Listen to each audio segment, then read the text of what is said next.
Hey everybody, welcome back to The Stuff of Legend. My name is D-Lo and I've got another video for you today. Today we're going to be talking about a number of different things. I'm going to jet through them as quickly as I can. We haven't been doing a lot of movie news lately. We've been covering alternative topics.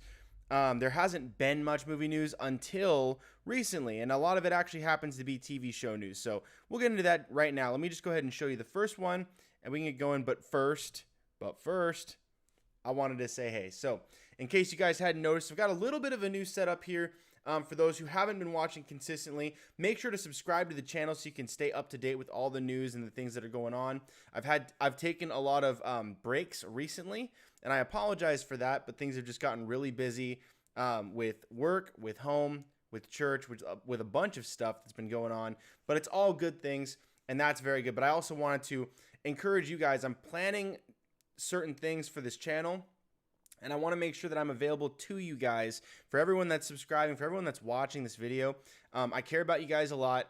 I'm really appreciative for your viewership, but also I want to make sure you guys are doing okay here and now. It's been a rough year for a lot of people. A lot of people are depressed and going through a lot personally. So if you guys want some prayer, at the end of the video, I will pray for you guys. I'll pray with you guys. If you guys let me know in the chat, just say, hey, I'm going through something, just lift me up, and give me those hands emojis or something, whatever you need.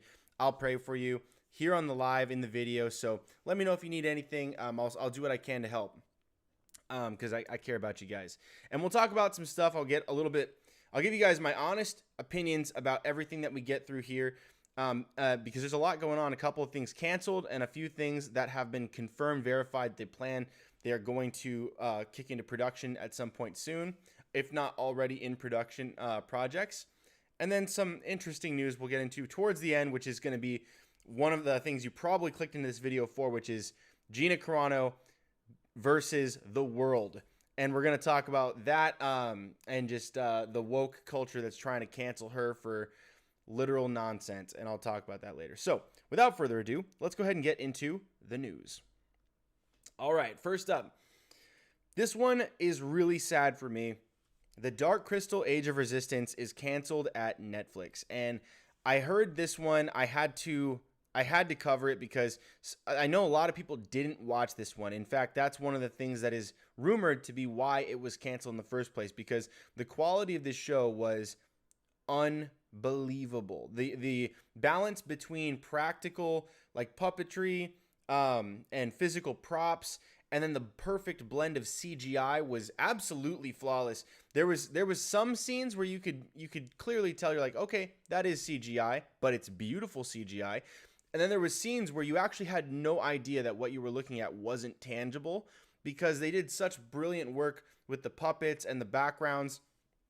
I think maybe the trick is they went pretty light on the CGI, but the things that they did use CGI for, they did it at such high quality with such good work ethic. They blended it, and it really deceives your eyes. So it was amazing, and the story was great. The characters were lovable, enjoyable. The Skeksis were creepy as heck, but it was awesome.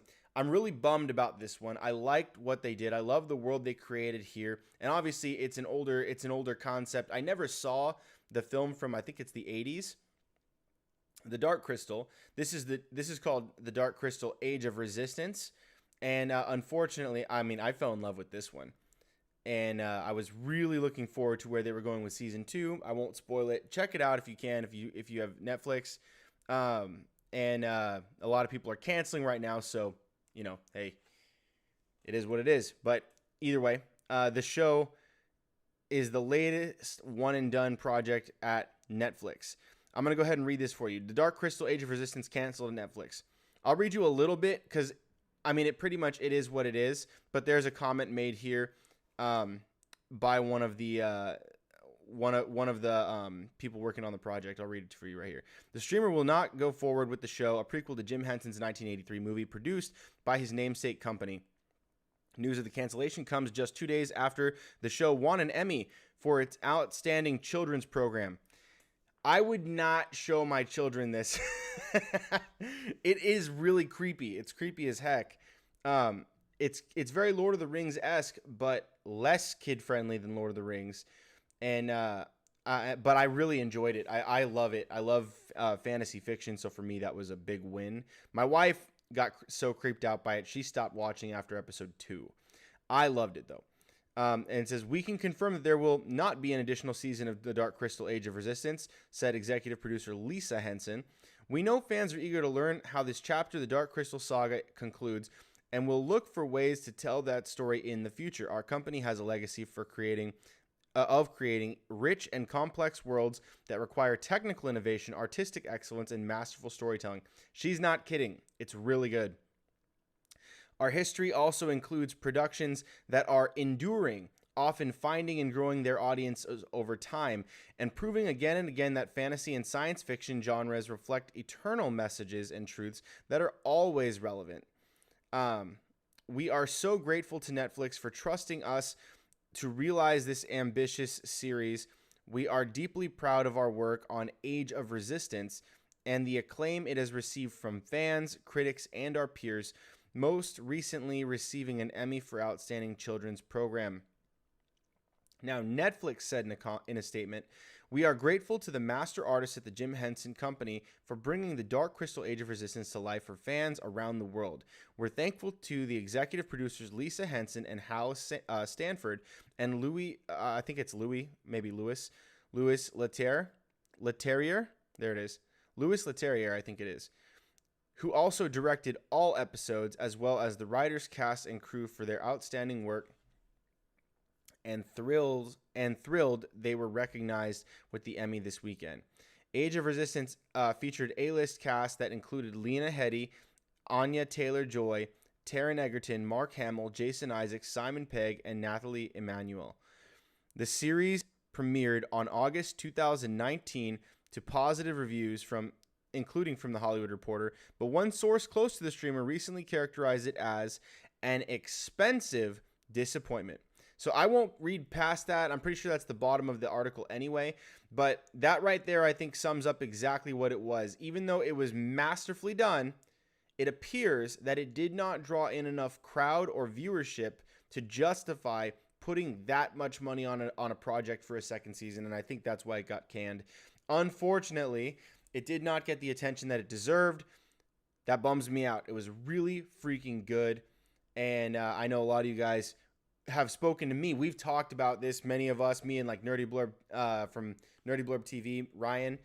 We talk about this all the time. We love that show. It's so great. Couldn't wait to see what's going on. This is going to be a heartbreaking conversation to have. It sucks because this show rocked, but hey, you know, maybe they'll find a way to get there in the future and tell that story after it draws a little bit more of a crowd, maybe. Okay, so I'll leave that there. Tell me what you guys think about this one, and make sure that you let Netflix know with your money if you want this to come back. If you want more, you've got to let them know. You've got to watch the videos on YouTube. Go to the trailer on the official Netflix YouTube channel and let them know in the comments. Start hitting them up, and people have to start watching it. So we got to tell people, right? Word of mouth is huge, but I recommend it to people. It is kind of a niche fan base. And unfortunately, that is the uphill battle, is gaining new fans of this very distinct world, very distinct storytelling style. But I enjoyed it. I think you will too. So that's what I have to say about that. Now let's go on to the next story. All right, the next story up is Supergirl is ending after season 6. Final episodes will premiere in 2021. So this one, I think a lot of people were either expecting and a lot of people were hoping for, but for different reasons, I think. Now, there has been a lot of people that are diehard fans of the Supergirl show that love Supergirl. I actually really enjoyed Melissa Benoist, or Benoist. I don't know how to say her last name. It looks like Benoist, so I'm going to say Benoist. Sorry. But Melissa Benoist as Supergirl, I thought she was really good. I really love that they put Dean Cain in the show. I really love that they had, what's her name? I keep forgetting her name, but from Smallville. And then also the original Supergirl actress. All these names are evading my head right now, and then Wonder Woman. They even had Wonder Woman in there as the president. But I think what happened was the show actually got very political. And I think that's something that they did not want that drew people away from the show, because part of fantasy, part of fiction, and this is my take. This isn't what it says at all in any way in this. Oh wait, hold on. Give me 1 second, guys. I'll be right back.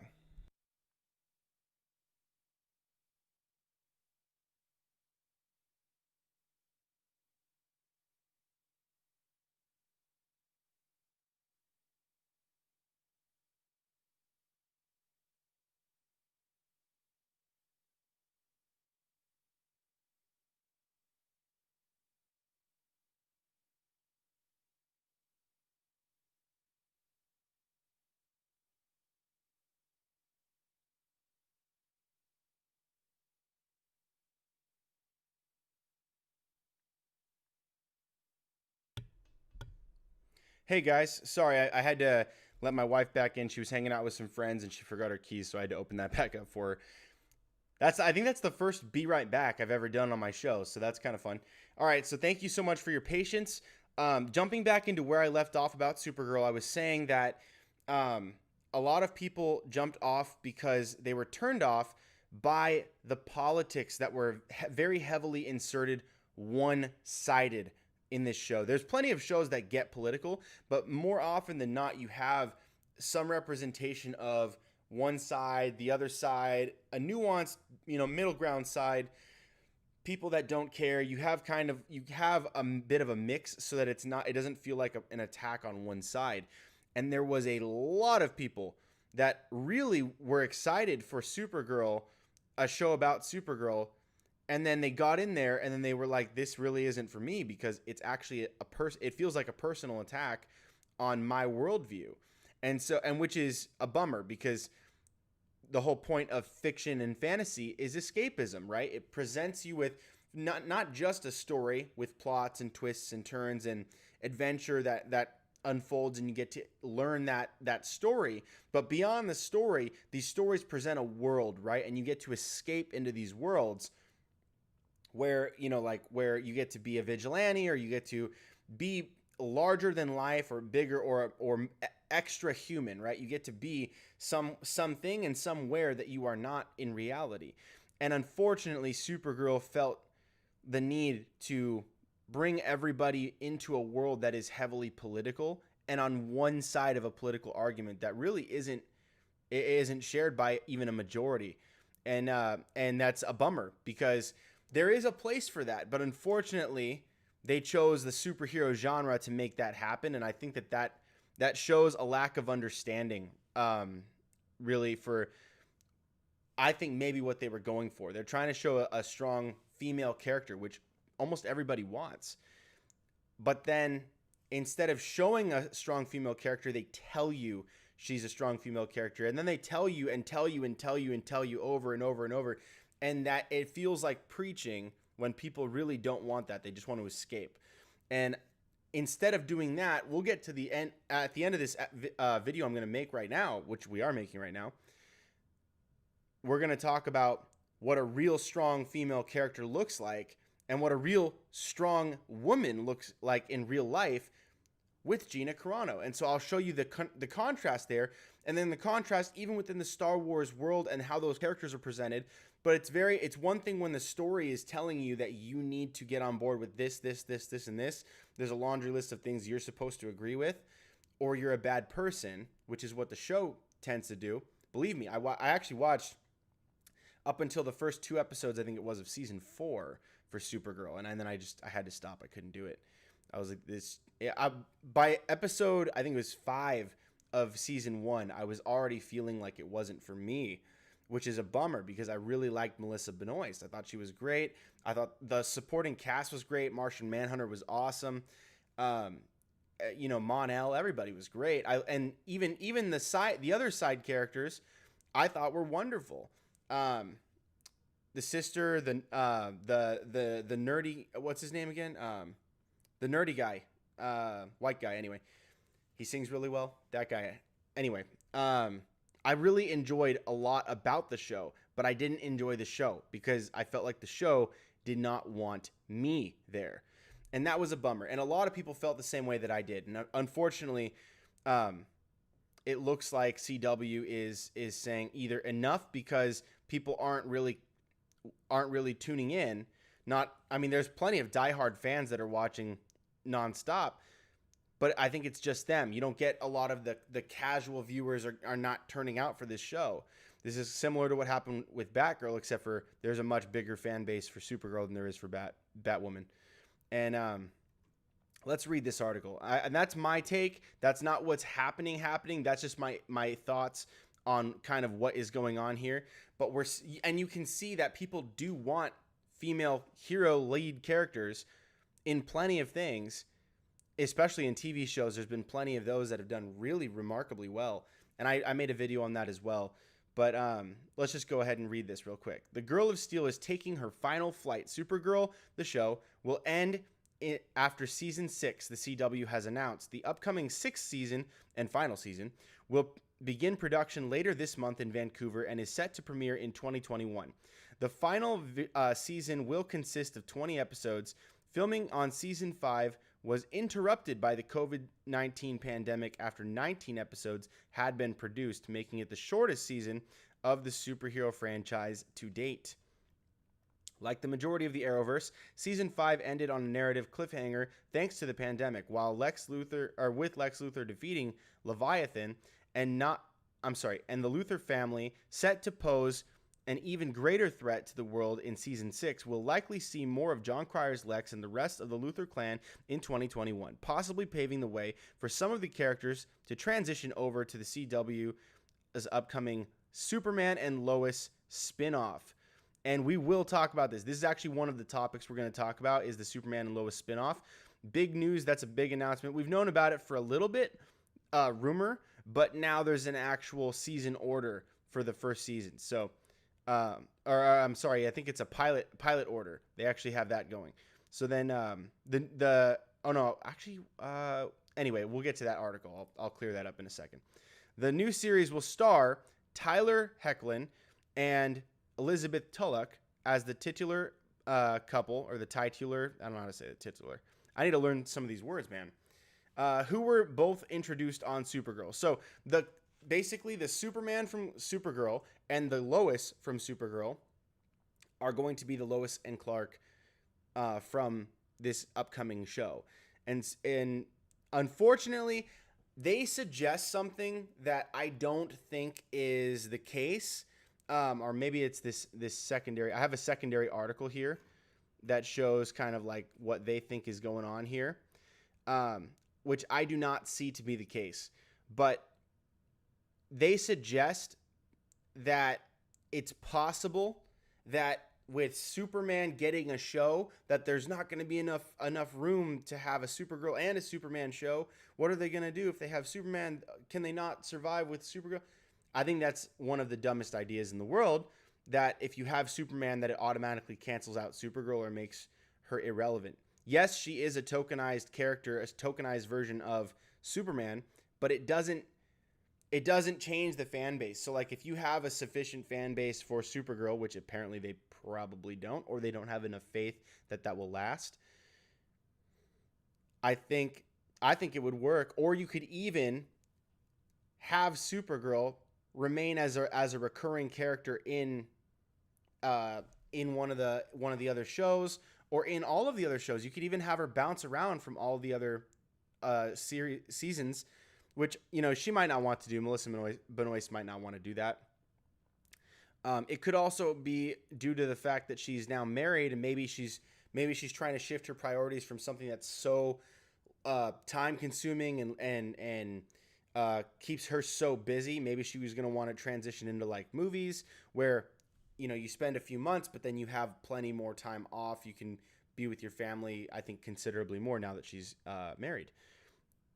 But that to me is more likely that there's unavailability, a lack or decrease in fans watching, and then possibly just doubt that this is a direction that CW wants to go in long term, and just focus their time and their money onto other shows, like the many shows that are coming up soon.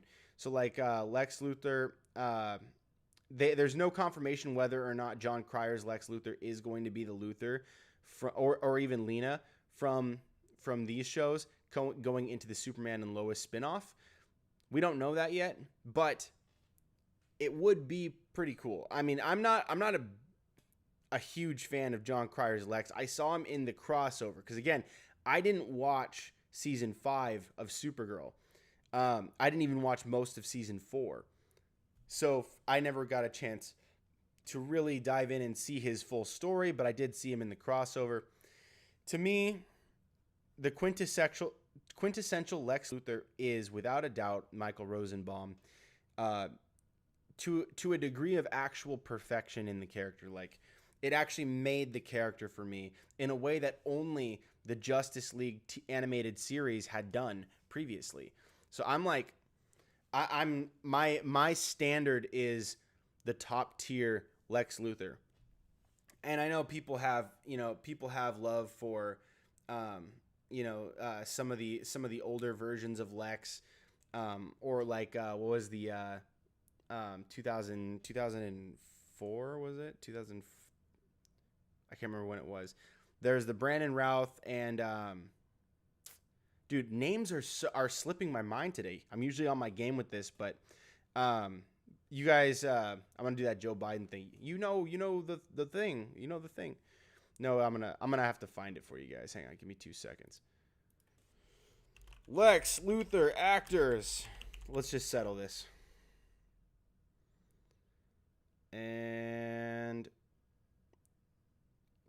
Kevin Spacey. Okay, so yeah, it was Kevin Spacey and Brandon Routh, I believe it was. And then before that, no, I'm not trying to look at Jesse Eisenberg right now. He doesn't count. He might count eventually. We'll see how he does in the Snyder Cut. That could change my mind on Jesse Eisenberg. Is the Snyder Cut? See what they do with him there. I did not like Jesse Eisenberg as Lex. I understand it though. I understand where they were going with it for a much more like eccentric version of like a Zuckerberg character, but to me that's not really what Lex is. But that's just personal preference. Here we go. Gene Hackman. It doesn't say his name there, but I remembered it. Sometimes I'm visually linked to the things that I'm looking at. You know, it's like if I'm trying to remember someone's name, I have to remember a visual. My brain is weird like that. Maybe you guys have that as well. Let me know if you guys are odd like me. So anyway, Lex Luthor is undoubtedly Superman's greatest and most recognizable enemy. Who better to challenge the all-powerful alien devoted to helping humanity than a brilliant sociopath who views himself as the savior of the world? But despite this, the CW Supergirl took its sweet time actually introducing Lex to the Arrowverse, and it wasn't until well into season 4. See, that's why I didn't know him. That John Cryer's Lex Luthor made his surprise debut and completely changed the dynamic of the series. By now, it's safe to say Supergirl has more than made up for lost time on the Lex front. Not only is he the best villain in the show's 5-year history, Lex has become one of the most fascinating and downright enjoyable characters in the Arrowverse as a whole. Read on to find out how this iconic villain became the driving force in Supergirl in season 5. You know what? Don't tell my wife. I may go back and watch season 4 because I do want to know how John Cryer's Lex is. If they're going to have this Superman show, I would love to know how that Lex Luthor kind of has been portrayed, because they still could choose to change that up. You guys tell me, have you seen Supergirl season 4 and 5? I would love to hear your take on John Cryer's Lex Luthor and how he compares in your brain, in your estimation, to perhaps other Lex Luthor actors, whether it be Gene Hackman, whether it be Michael Rosenbaum, whether it's going to be Jesse Eisenberg. You know, like, let me know your thoughts about Lex in the comments, because I want to know if it's going to be worth it for me to watch Supergirl seasons 4 and 5 and then stick around for the final season in 6. I'm really not enthusiastic about it, but I am interested about Lex Luthor because I love the character. So, definitive live action Lex Luthor. You know what? I don't want to read this, and I know you guys probably want me to maybe cover some of that, but it's kind of spoilery for me. So I'd rather not hear this guy's take yet. I'll hear your take, but I'm not going to hear this guy's take yet. Let me know what you guys think. This is linked in the description, so you guys can go there and check it out yourself. All the links we're looking at today are all in the description, so you can do that research with me. You can have the access to where I found these, and then you guys can look into it and read the whole thing for yourself as well. All right, so without further ado, let's go on to the next confirmation, which is ta-da, Superman and Lois. Okay, so while we're on this topic, just jumping straight into here, Superman and Lois, the CW gives series order to the Arrowverse spinoff. So they have now ordered the series into production. It's not in production, but they are now preparing for that. So the Arrowverse is about to get even bigger, as reported by The Wrap. The CW has officially given a full series order to Superman and Lois. First announced as being in development in October 2019, Superman and Lois is a spin-off of Supergirl featuring Tyler Hoechlin's Superman and Elizabeth Tulloch's Lois Lane. The series will follow the duo as they juggle their respective journalism careers. That's actually cool. I actually would love to see more about that. I like that aspect of when they got into that with Smallville. I really enjoyed the aspects of the journalistic investigation from the Adventures of Lois and Clark with Dean Cain. I'm a big fan of that. I love that kind of, because journalism does function in a way like detective work. So if you have that character that is a journalist, or if you have two of them, Lois and Clark, now you have yourself some serious investigative storytelling, which follows along with Detective Comics baseline. Batman, Detective Comics, Superman, Detective Comics. Even though he's not a cop, he is a journalist. So in a way, there's that investigative element to it, which is fun. I like that. As long as they're not doing fake news. So the series will follow the duo as they juggle. Yeah, so we talked about that. And then as it follows their respective journalism careers, Superman's costumed adventures and the newfound pressures of raising their son, John. Named after Jonathan Kent, no doubt. Okay, and so Arrow, we already saw that. So that's the picture. By the way, I would like to say, I know that they are having a lot of trouble with the Batwoman series. Batwoman's suit was level 10. The suit for Batwoman was awesome. It looks perfectly comic book accurate. It is the most comic book accurate of all the suits done in any of the shows from all of the CW. There is no better suit than Batwoman's suit. Unfortunately, I don't think there's a worse show. And that is not, I'm not trying to be, offensive. It is what it is.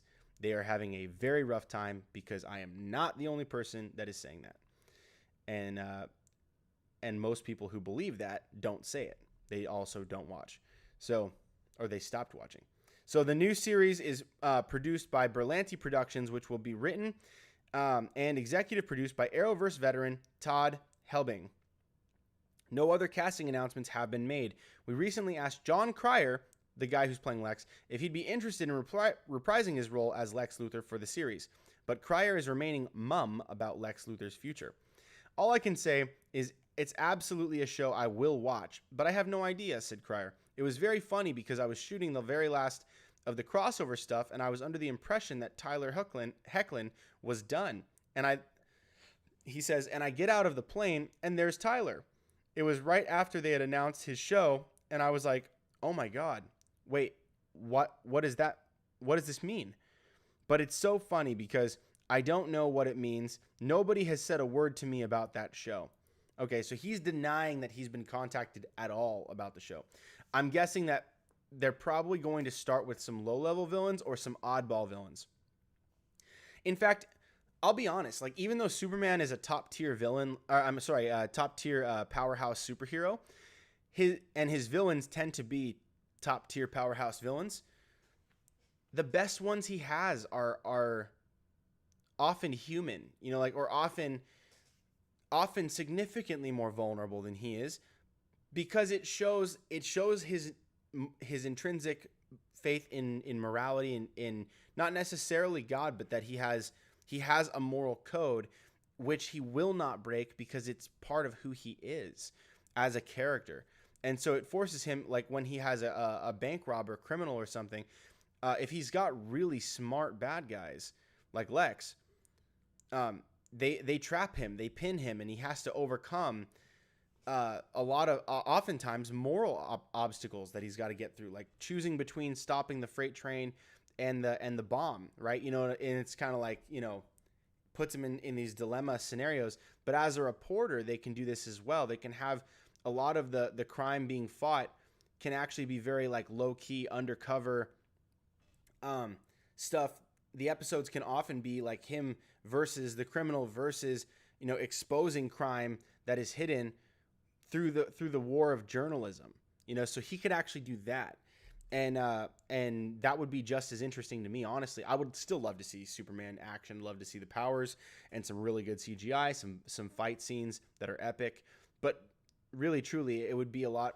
I would be more interested in a Superman show that was a little bit more on the ground, focusing on those things. Plus, they do show they want to dive more into him as a parent and as a journalist, which sounds like they're going in that direction. They're going in a more humanized direction, which, you know, that'll be interesting. I'm interested to see what that'll be like. Probably very Lois and Clark Adventures of Lois and Clark. That's probably what it's going to be like. Superman and Lois isn't the only new Arrowverse series in development.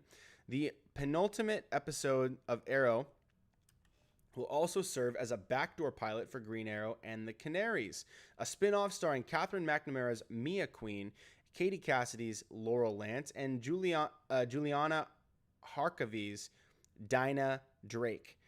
And it's also, you know, there's also an announcement that a Walker Texas Ranger reboot of the original Chuck Norris series starring Supernatural's Jared Padalecki is also in the works. And so I'll talk about that. There's a little bit more to this article, but I'm not going to read that. I just want to get your thoughts. What do you guys think about this upcoming series? So we have the cancellation of Supergirl is on the way, but there's still a 6th season coming. But we may possibly get to see that Lex Luthor, maybe, rumor, not confirmed, maybe, hopefully, at some point in the upcoming Superman and Lois TV series that is coming to CW. So we have 2 shows canceled, which is The Dark Crystal on Netflix, Supergirl, CW. But now we also have Superman and Lois, which is going to be a really, I think, a really cool concept show. We'll see how it does. And then also Jared Padalecki's Walker Texas Ranger. Now, let me go ahead and I'm going to shift over. Let me know what you think in the comments. Like this video. And also, don't forget to check out the merch. I'm going to plug this right now in the middle of the thing, in the middle of the video. You can see it down here. I've got the merch that I've got going on right here. I've got a lot of Power Rangers designs, but I've also got a ton of other stuff like DC, Star Wars. I'm going to click on the DC one so you guys can see some of this action. This is just my website link, so you can see some of these. I'm going to upload some new ones. I've got a ton of these. If you like your favorite Superman, Batman actors, I bet you didn't know Ben Affleck played Superman for like a quick minute within another project when he was playing another actor who played Superman. This is George Reeves right here. And then also Tyler Hoechlin. This is the one we're talking about right now for this upcoming show. Henry Cavill, of course, is the GOAT, and Christopher Reeves as well. And then, yeah. So we have plenty of these that I can show you. But anyway, I'll leave that there. On to the next one, which is not a DC. Actually, you know what? No, I'll do the DC show first. We'll do Arrowverse spinoff, Canaries, backdoor pilot description revealed. And I have 2 articles for this one that you can check out. That one and this one. Arrow spinoff, new details for the CW's backdoor pilot. I'll read the Deadline article, even though I believe it was the IGN one that came first. Yes, because it was January 3rd, 2020. January 3rd, 2020 in the PM. Okay, so yeah, so this is the one I'm going to read.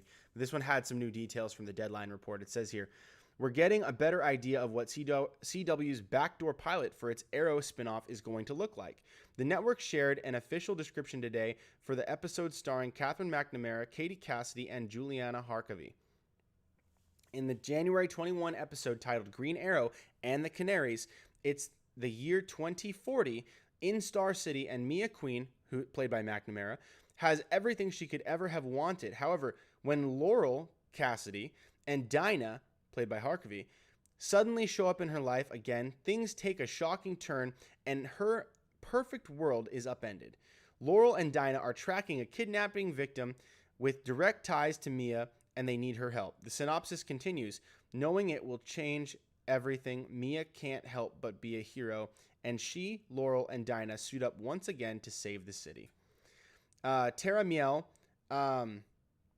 directed the episode, written by Arrow showrunner Beth Schwartz and co-creator executive producer Mark Guggenheim, executive producer Jill Blankenship, and co-executive producer Oscar Balderrama. The project hails from Berlanti Productions and Warner Bros. Television. Excuse me. McNamara starred in the recurring role as Mia Smoke in the 7th season of Arrow and was promoted to series regular for the current 8th and final season. She is a street fighter turned rebel leader that turned out to be the Green Arrow Oliver Queen's daughter. Cassidy played Laurel Lance's The Black Canary in the first 4 seasons of Arrow and was a special guest in season 5 before moving over to The Flash. She returned for season 6 of Arrow as Laurel's doppelganger Black Siren, and Harkavy portrayed Dinah Drake, otherwise known as Black Canary, in the 5th season of the show and was promoted to series regular for seasons 6 and 7. It's pretty cool. So, and then it mentions really quick, the CW president, Mark Pedowitz, first teased the idea of an Arrow spinoff at TCA last August. And that's the end of that one right here. But you can see it's based off of that episode of the crossover where both of the Black Canaries come and find Mia Smoke in the future. And they bring her back. But that's kind of the pilot episode. So I'm curious to find out what exactly the show is going to be about. It seems like it's going to take place in the future where they were, which I think is a good idea. I think that'd be really fun. And I think that'll actually have a very similar vibe to what's it called? The Gotham City Sirens. I think it's called. Yeah. Oh, no, it was the Birds of Prey show back in the day. That was like, so I think that started the same year as, I think it was the same year as Supernatural. Might have been the same year as Supernatural. But anyway, I think it'll have a similar kind of idea behind it. Just chick superhero show. Be really cool. Mostly, I think they have like, one of them is a tech-based power. The other one is an actual power. And then one of them has no powers at all and is just really good at fighting, trained by her, I believe trained by her father, if I'm not mistaken. Yeah, so let me know what you guys think about this one. This is just the news I'm giving you. I don't really have a lot of opinions about this. I have not been up to date with a lot of the CW shows. Most of them started really strong for me, and then some of them started to take a dip, and it was a little bit of a roller coaster. So as I continue to have kids, my life got more busy, and my wife really lost interest in those shows, which means that I did not watch those shows for the most part. I watched more than she did, but it wasn't kind of what we were going to spend our mutual time on. So to me, I think I would definitely give this a shot. This sounds really cool. I like these actresses. I enjoy the characters as well. So yeah, I'm totally down for this. Let me know what you guys think down in the comments below.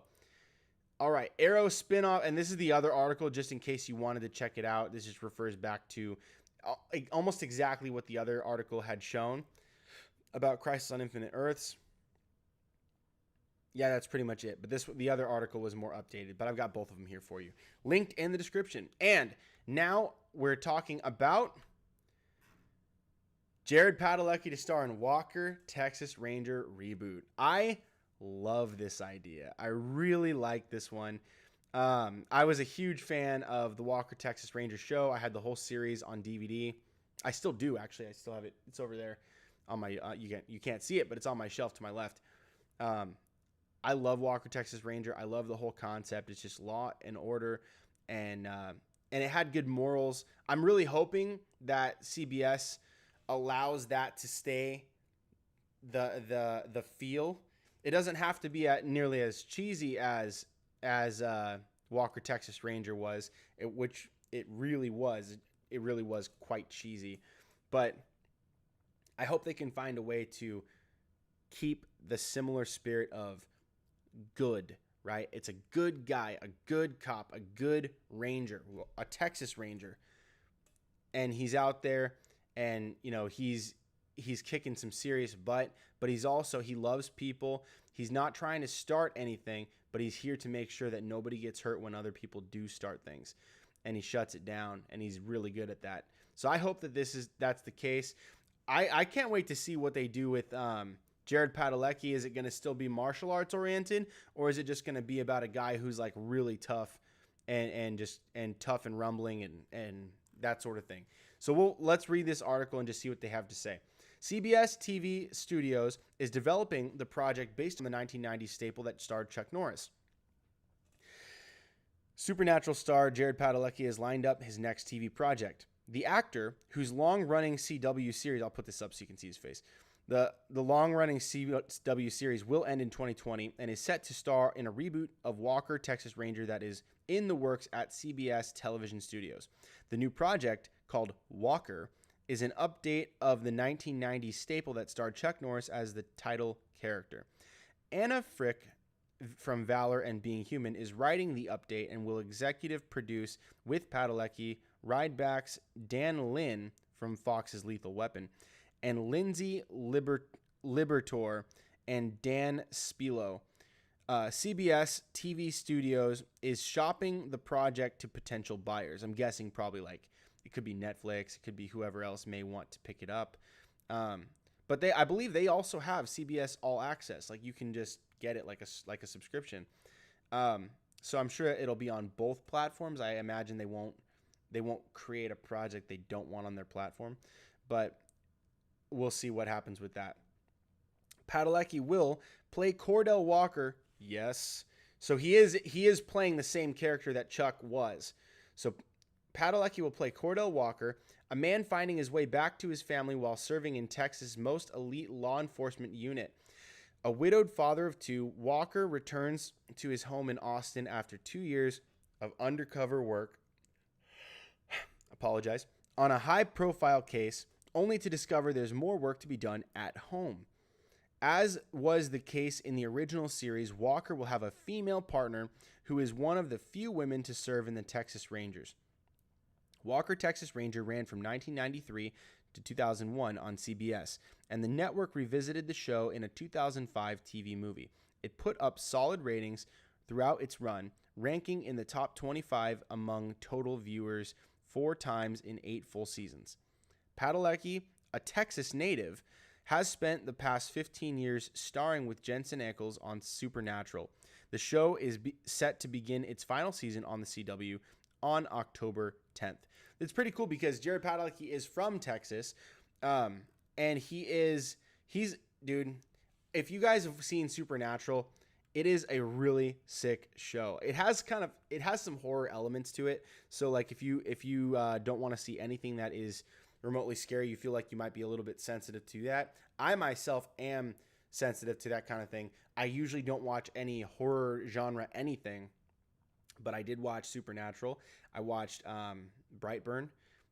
Those are 2 that I watched. I really don't watch anything inside of the genre. I made exceptions for these because I had heard that this was incredibly good. It's not designed to be a horror, but it has horror-y elements in it. And it actually was way less like scary, trying to scare you. It didn't have a lot of that. It was actually just a really cool, almost like a real life Scooby-Doo. That's kind of what it was. And I really enjoyed it, but I really love Jared and Jensen on that show. And I'm really excited to see, and I'm not going to cover this topic, but Jensen Ackles is actually moving into The Boys. So he's going to be on The Boys. I'm not going to talk about that one this time. I didn't prepare that. I just remembered that right now. But with Walker coming up, I'm really excited for this reboot. I can't wait to see what they do here, and I hope I hope that it comes out sooner rather than later, and that it doesn't get delayed or anything. I hope production continues on time, and I'd love to see where they go with this as well, and who else gets to be part of the show. So, woo, dude, I need some coffee, dude. What's going on? I'm feeling kind of like I need some caffeine or something, dude. And finally, we are at the main topic of the night. I am really excited to talk about this one, and I know that you guys are too. If you guys have seen The Mandalorian, you already know Gina Carano is a beast. She's epic, she's awesome, she's elegant, she's lovely, and I think pretty much everybody unanimously enjoys her in that role specifically. So a lot of people were like doubting her acting ability. Some people had like concerns online. Oh, she's not a qualified actress. I remember even John Campea was kind of poo-pooing the idea, because he's like, you shouldn't put her in a role that was like that was prominent, that has like lines, or she's recurring, no, like background actress or stunt woman or something. A lot of people were kind of looking down on her in that way because of her lack of experience, and from not coming from a world of acting, but coming from a fighting world, because she was a fighter. She was a mixed martial artist, and a very freaking good one too. She's a beast, but she's also a sweetheart. So like, if you see her in interviews, you hear her talking, and she's just so kind and warm and bubbly, and like, and just like honest, and just telling you like exactly what she thinks, but like in a kind way, kind manner. She's not mean to anybody, but she loves to kick some butt, and that's Legiticus chapter 6. That's the best thing that you could possibly have, because she's confident. She understands her ability. She understands where she is. She's secure in her capability in physical combat. So she's not worried when people come at her and start talking trash. She knows she could handle herself. She doesn't feel threatened physically. So it doesn't escalate her emotionally when she gets into these confrontations. But you do, when you put up with a ton of BS, sometimes it can get under your skin. So that's kind of what we're seeing here. This headline, read it and then understand that it's not true. The Mandalorian fans want Gina Carano fired for mocking trans people. Bull. It's so not true. And I encourage you guys, if you ever see a headline that in any way disparages any person, I don't care who it is, I don't care if you don't like that person, read it, because you have to read past the headlines. You have to understand the situation from their perspective, from the opposite perspective, from the media perspective. You have to understand where everybody's coming from, what their motivations are, so that you can find the truth between all the different angles, okay? So let's take a look here. The Mandalorian fans want Gina Carano fired for mocking trans people. This is the part that I would highly doubt that it was actual Mandalorian fans. This, I don't even think they go out of their way to even prove, but we'll read this article together, okay? They want Gina Carano fired for mocking trans people. This as well, not true. So let's go. Don't take my word for it. We're going to read this one in detail, all right? I'm going to go all the way down the line with you guys. The Mandalorian star Gina Carano has been accused of mocking trans people. Accused is not the same thing as guilty. Let's go on. After putting the words boop, bop, beep in her Twitter bio in lieu of pronouns. Oh no, it's the compelled speech of the left. I'm going to get real with you guys on this one. I'm not going to hold back. You're going to hear my exact thoughts. I'm going to tell you exactly what I think about this as we go, all right? So I'll go back over some of this if we have to. I'll try to read this as cleanly as I can, but I might have to speak up as we go. The actress who portrays Cara Dune in the Disney Plus Star Wars series was asked by fans whether she would add pronouns to her bio to show solidarity with the trans community. Solidarity with the trans community, which means you think and believe the same things that they do, or you unify yourself, you identify with that group, you put yourself in support by way of action and speech in alignment with what they want as a community. And by the way, they're not a community. It's people with similarity or similar actions, similar lifestyle, similar thoughts. Do they live in the same community? I get sick of the abuse of the English language where they're like the black, like for instance, if you say like the black community, or if you say the Native American community, like my family, you say like the white community, like also my family, then it's like you're suggesting that white people are a community. It's so flipping dumb. It's so stupid. Like white people all think the same. It's not even close to true. And it's like they don't take into account geography. They don't take into account how old you are. They don't take into account if you grew up wealthy, middle class, poor. They don't take into account whether you're, on the right or on the left. They don't take in nothing. They just assume because you're white, you're a community. No, what they're saying is they're subgrouping you by how you look. That's racist. Or if they say the trans community, they're actually profiling you by your defined sexuality or whatever. So like I think whoever's, claiming you need solidarity with trans is actually the one that's being quite bigoted here, because they're assuming that other trans want Gina to do something with her Twitter account or her speech or her actions on behalf of the community. And you actually don't know what the trans community wants, because you're not really a community. You're just saying that you want solidarity with this group and you want her to do it in her bio. You're compelling speech because you're a fascist. And I don't throw that word around lightly. I'm going to talk with you guys about that in a second. The act of adding pronouns has been common among trans and non-binary people in order to avoid being misgendered. While many they say cisgender as a way to marginalize normal people. I might get taken down for saying that, but it says, but let's go on. They're basically just trying to say like, you're not normal. You're a weird person too. And it's like, okay, whatever you say. The act of adding pronouns has been common among trans and non-binary people in order to avoid being misgendered.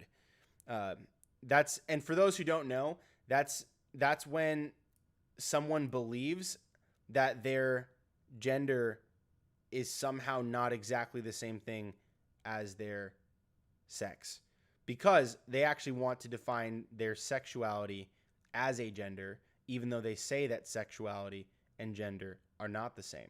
So then they classify their gender as how they orient themselves in their desire to perform coitus with whomever or whatever or what the heck.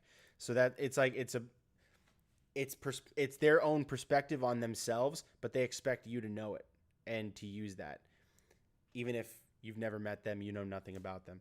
So it's kind of a tool for social engineering, really. They're trying to get you to submit to compelled speech, and it sucks. And so they say, while many cisgender, and I don't have any hate for anybody, but I hate when people tell you or me what we have to say or what we have to do or what we have to think or agree with, regardless of science, data, facts, evidence, logic, biology, any of that. None of it matters. It's just what they think in their heads. They want you to not only agree with, not only tolerate, but to actively change your world and your speech and your behavior and your thoughts and everything to align with what they want, because they're fascists. And then they're going to cancel you and they want you to quit. They want your job done.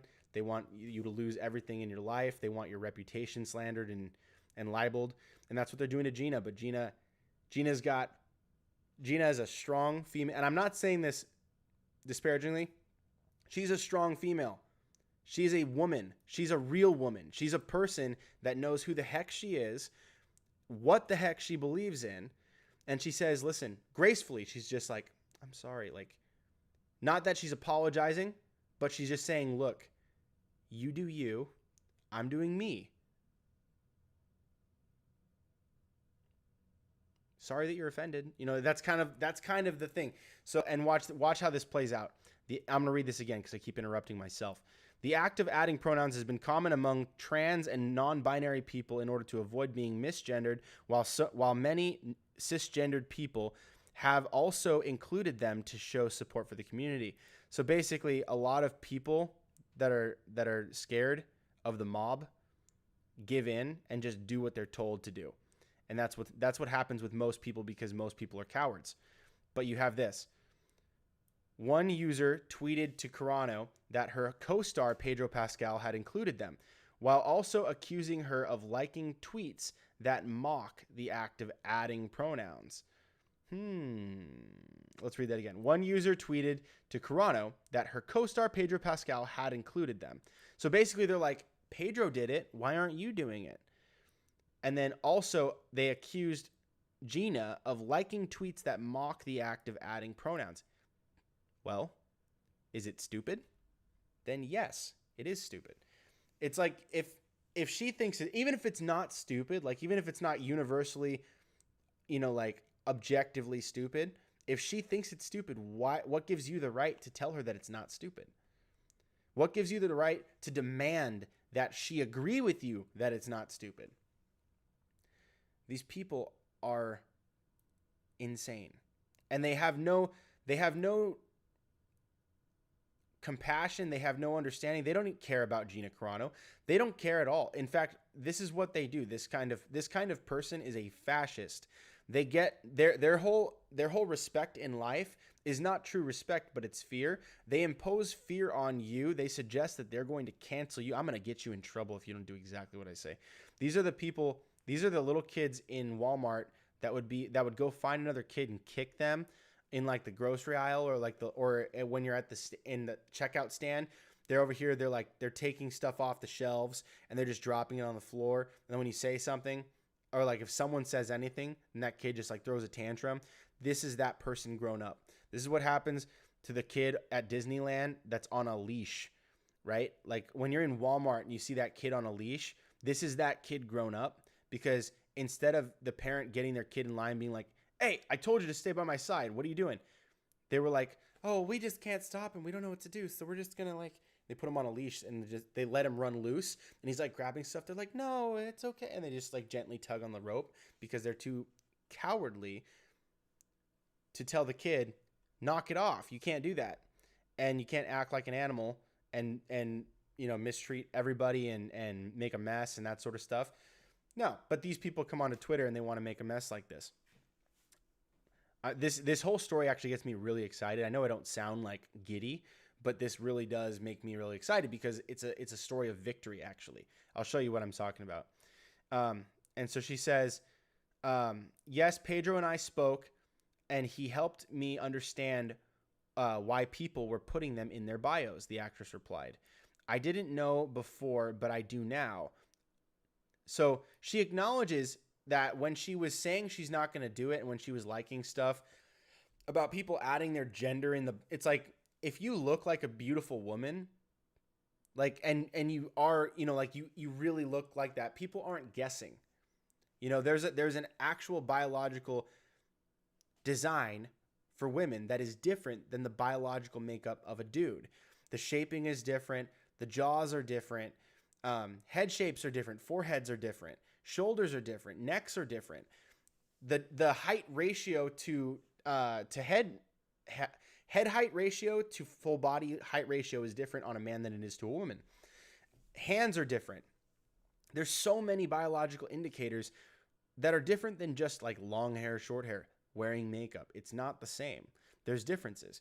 So it is ridiculous to be like, why does everyone need to have a gender listed in their bio? That's the dumbest thing ever. Like, my name is Gina. It's like most people with a mostly female name are typically female.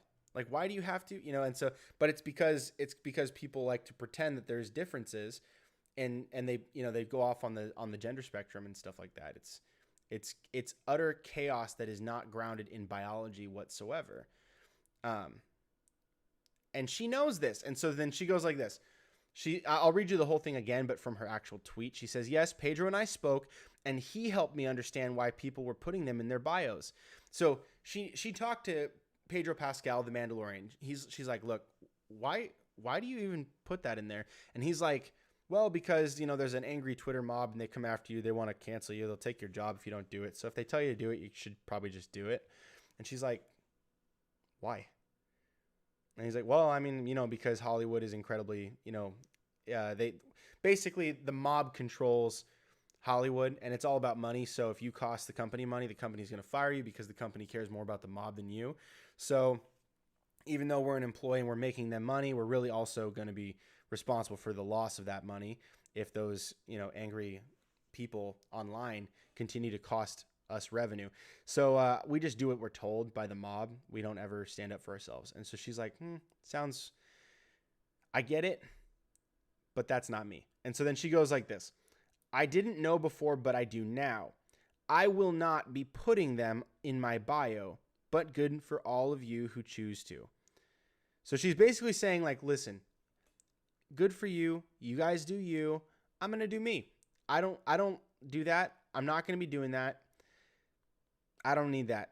And then she also says, I stand against bullying, especially the most vulnerable, and freedom to choose. 100. So she basically says this: I'm not trying to bully anybody. I want nothing to do with bullying. I want to stand up for people that are suffering, that are having a tough time, vulnerable people. And I want people to also have the right to choose. I stand for people's freedom of speech. So if you want to say something about your gender, you do that. You absolutely have the right to do that. You should do it. Say whatever you want to say. I'm going to also say what I want to say. And I'm not going to say what people want me to say if I don't want to say it. So I'm not going to say it. That's basically what she said. And then this is what happened. However, later she tweeted to another fan that she had decided to put three very controversial, this is her sarcasm. She says 3 very controversial words in my bio: beep, bop, boop. Adding, I'm not against trans lives at all. They need to find less abusive representation. Because the people, and she says this not ironically at all. The first part is sarcastic. The second part is literal. So this guy here, Joe Pagliarulo, that's his name, from Joe Talk Show. Gina Carano, not being coy, what is the hashtag woke world mad at you about? I'm looking at your tweets. Are they mad you called women in the UFC fight ladies? Fill a brother in. He's basically saying, please explain what's going on. I have no idea why people are mad at you. Gina says, they're mad because I won't put pronouns in my bio to show support for the trans lives. After months of harassing me in every way. By the way, she's the one being bullied right now.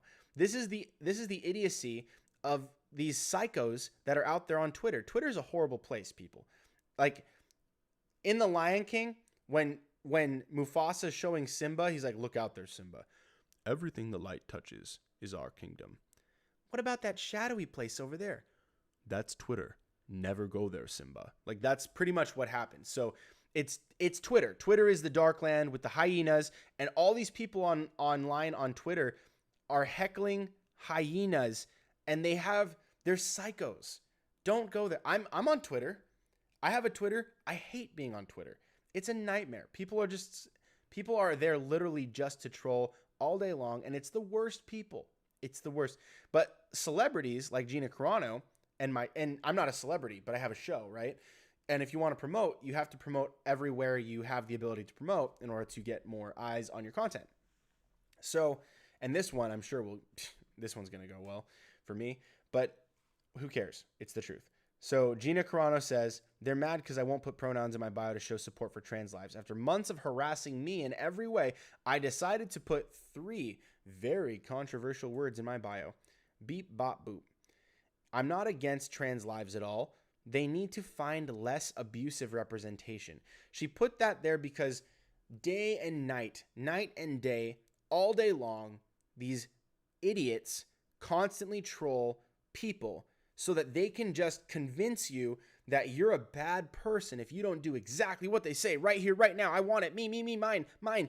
Give it to me. And it's that kid in the grocery store that's just like, Mommy, I want it. Give it to me, Mom. And they throw a tantrum and the mom's like, oh, I guess I better get it for him. Otherwise, he's just going to keep crying. That's the kid all grown up. These idiots are getting everything that they want. And that this is what it promotes is when they get on Twitter. I'm going to just go right here. I'm going to go here so you can see it. Look at this. They're mad because I won't put pronouns in my bio to show support for trans lives after months of harassing me in every way. I decided to put 3 very controversial words in my bio. Beep, bop, boop. I'm not against trans lives at all. They need to be less abusive. They need to find less abusive representation, which they do. This is a childish reaction, and it hurts people too. Your responses to all this is really disappointing. I've read the replies you've been getting, and most are from young people who are genuinely hurt. I hope your heart can truly see them. This sounds so stupid. This is a person who thinks purely on emotion and has no idea what she's actually advocating right now. She is advocating the destruction of the freedom of speech altogether. She thinks she's supporting people that are hurt and broken. She's not. She's supporting people that were coddled and supported far too much and not disciplined nearly enough. These people are neglected. They're neglected kids that grew up and now they have a Twitter. And these people are abusing other people because they can do whatever they want and they never got a spanking for it. That's what they're seeing. That's what we're seeing right now. And frankly, I would be willing to bet that this Barbara Kelly didn't get enough spankings either. So not to just, apparently she's got kids too, but this is the kind of mentality that we're dealing with here. So like this person's like, Gina, you should be so ashamed of yourself. You should be, I hope that your heart is able to, I hope your Grinch heart grows 3 sizes this day. I hope that you can come down from Mount Crumpet and sing holding hands with all the little who's down in Whoville because you're a Grinch right now, but you can be better. Be better. That's what she's saying to her. It's so patronizing. It's really annoying to see this kind of reaction. And I'm not saying that trans people or people in general like this person, Barbara Kelly, can't do that in their own profile. But Gina's right. She's 100% right. She's been harassed every single day on Twitter. But guess what? She's not out here crying about it. She's out here saying, you guys need to get better representation. Look, I'm not against you. You do you. She's even said she's for free speech. Do what you want. Say what you want. Put it in your bio. I'm not doing it. That's all she said. She said, don't tell me what to do. And then these come out in droves. And she's like, can you look at this person? Can you see how some would read that as ... mocking? It's so... And these people think that they're like trying to convince Gina of like, oh, you can be better. You can be good. There's a better way. It's like, no, you guys are out here trying to shove her around. You're the bullies. You guys are bullies. That's how bullies operate. I bet you guys bullied countless girls in your high schools just like this, thinking that you're the empathetic one, thinking that you're like, oh, but I understand my situation. If I'm doing it, then I must be right. No. If you agree with it, you agree with it. If she doesn't agree with it, why does she have to agree with it? That's the thing, is like, you're coming to her page, right? These are replies. Gina didn't come to you. Gina didn't go to a trans page and be like, listen, I'm not putting my thing there. She didn't go to someone else's page and say that. She did it on her own page. You came to her. And we're going to talk about what the definition of this is. So, and I'll show you guys that in a second. So it says, another fan suggested that her reactions could be construed as mocking. Carano replied, I don't think trans people would like all of you trying to force a woman to put something in her bio through harassment and name calling every day for months, such as racist, transphobe, B-word, weirdo, I hope you die, and I hope you lose your career. You're fat and you're ugly. That's another thing, is that they talk about like, these trans people are so oppressed, and I'm not saying they're not, but these idiots like this person. Yeah, this is the person I was just looking at.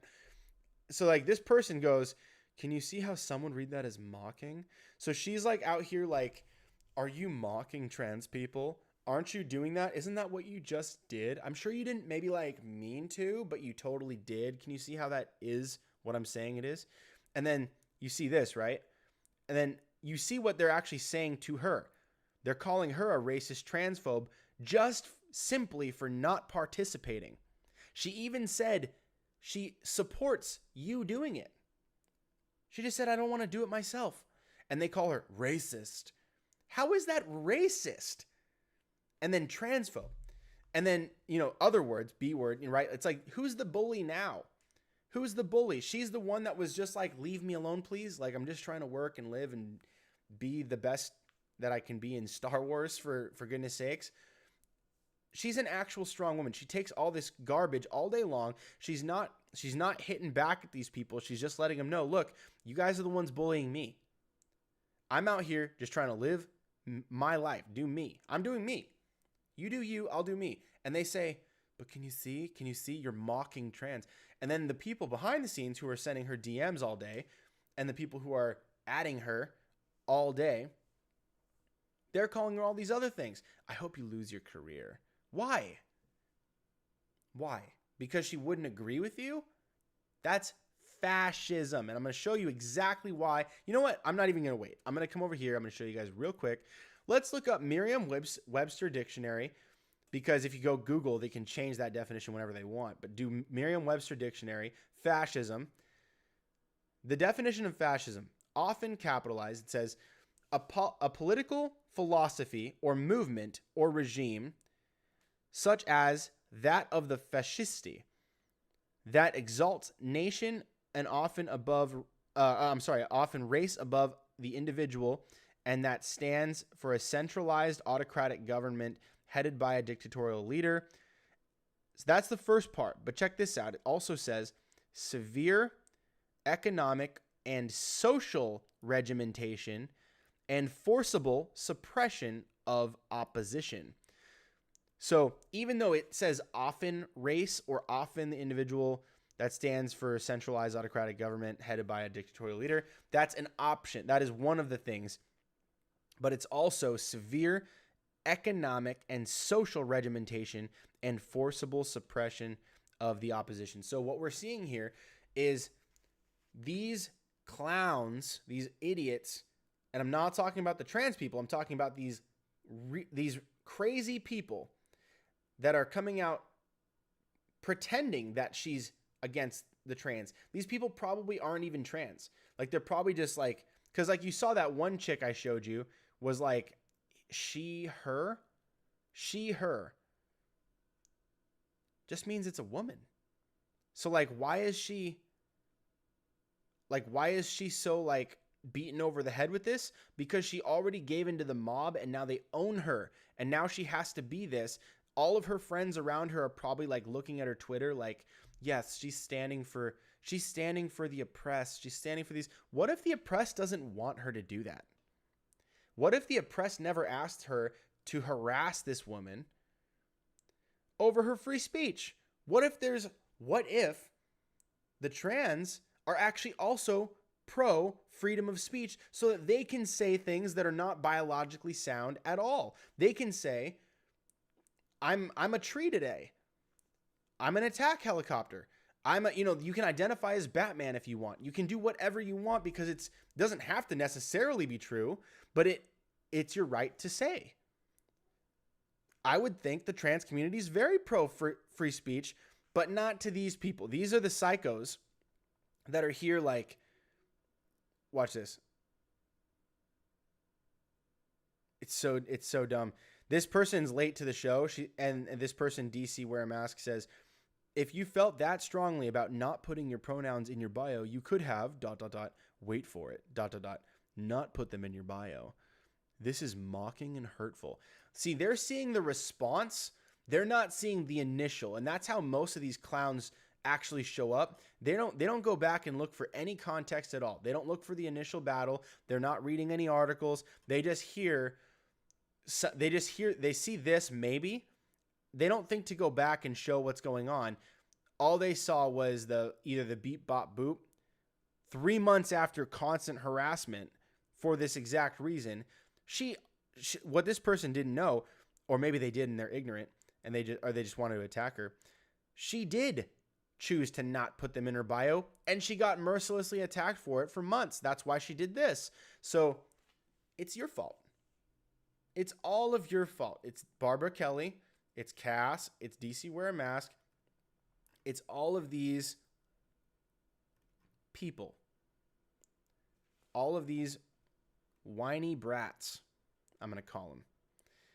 They're fascists because they are trying to they're trying to implement suppression of their opposition. To them, the opposition is people who will not put that in their bio. They say, I get to have a say over what you do with your Twitter. And if you don't do it, I'm going to get you in trouble. I'm going to make you look really bad, and I'm going to hurt your career, and I'm going to get you fired, which is what this other idiot said. Where'd that go? Where's the one? Oh, yeah, Gina said, let me see if I can find that. Where's the article? This is it. I don't think this one. I hope you lose your career. These are the things that they're saying to her constantly.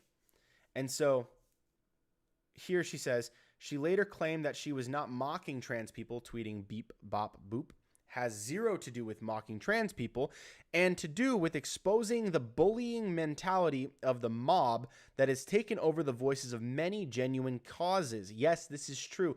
This is observably true, 100%. And guess who makes that observable? Cass. This person, the other person, everybody that goes and ats her for this exact thing and then just puts her down. That's exactly what this is. It's the mob. So then you go here, right? And it says to do exposing, because they're coming to her page. They're not going, they're coming to her with these attacks. They didn't have to say anything. If they really believed that she had the right to just not do something, what about their right to just butt out of it and keep to themselves? But that's not what Twitter's for. Twitter's for attacking people, according to the left, according to these people that believe that freedom of speech is a hindrance to the protection and promotion of certain ideologies and groups that fall in line with that. It's the critical race theory. It's literal fascism. I mean, I already showed you the definition. The secondary definition of fascism is a tendency toward or actual exercise of strong autocratic or dictatorial control. That's what these people want. They want to dictate what is going on in your life, what you say, what you wear, what you agree with, who you vote for. All of this. They want to tell you how to live your life. That's dictatorial control. These people are advocating that against Gina. And Gina is a real woman, and she does not bow to these idiots. So, let me go ahead. I'm going to keep going because I'm really enjoying this. She later claimed she later claimed that I did read this, didn't I? Bullying mentality, genuine. Oh, I got to here. I want people to know you can take hate with a smile. So boop you for misunderstanding. Hashtag all love, no hate. That's my girl right there. That's legit. Dude, my wife and I, when we saw The Mandalorian, we saw her like in those fight scenes and just like every time she was on screen, she was perfect. She's one of the best characters. And frankly, I can't wait to see Mandalorian season 2 almost mostly for her. Like Mando is awesome. Baby Yoda is awesome. But the secondary characters they had, like Bill Burr's character, her character, Carl Weathers' character, they had IG-11, Queel, so many of these characters are so enjoyable, perfect in their role. Gina is perfect in her role as Cara Dune. And she's watching interviews of her is inspirational. Just the calm she has, the respect that she has for all of her co-stars. In the making of the Mandalorian documentary, she gave Carl Weathers a praise that was like I'd never seen before. It was so genuine. It was so like, she was lifting him up in a way that even he was just notably touched by. He was like, wow, Gina, like, wow, I don't know what to say, you know, and she's so kind. She's such a kind person. Anyone who thinks that this chick is hateful is really dumb. They haven't done the research. They haven't looked into her character. They haven't seen interviews of her. They haven't seen videos of her just talking with other co-workers, co-stars, seeing how she treats people, how she lifts them up. Yes, everyone's different behind closed doors, but guess what? Twitter is not closed doors. Twitter is a battleground of ideas, apparently, according to the left. And this is what you get. Like, you go out there, you just try to be a decent person and do your own thing. And they won't allow that. None of these losers allow that because they genuinely believe they have control over what you say, what you think, what you wear, where you go, where you shop. If they don't like if they don't like that In-N-Out is a Christian organization and has donated to a certain group or person, they tell you don't eat there. And if you have posted a picture eating there, they will call you all the same things that they called Gina. They will do the same exact thing. They'll try to get you fired. They'll call you racist, sexist, xenophobe, homophobe, transphobe, microbe, whatever they can pull out of a hat to call you, to try to slander you and get people to stop talking to you, to socially ostracize you, to slander and libel you. They will do it. They will bear false witness against you every day if they can, until you bow to the mob. But if you're strong, if you're courageous, if you operate in the truth, you will not bow. Do not bow to these people. They are psychos. And frankly, they're cowards, because they're only doing this because they're not face to face with you. And frankly, if they were face to face with Gina and they actually tried to start something, Gina is a savage. She will tear you apart. And I don't think she'd ever want to do that. And I actually doubt that she would do that in the streets, because she's got respect for people. She might just get you in a chokehold and calm you down, put you to sleep, which would be really great to see. Please, if that ever happens, I hope that someone gets it on video. But Gina's the bomb. And she's not a bully. That's all. That's the other thing, is she has so much she could do here that she's not doing. She's legit. She's legit. And then it says, however, many fans have criticized her arguments and actions, with some they keep calling these people fans. In what way do you see that these people are Star Wars fans? This one's a Star Wars fan, probably. This one.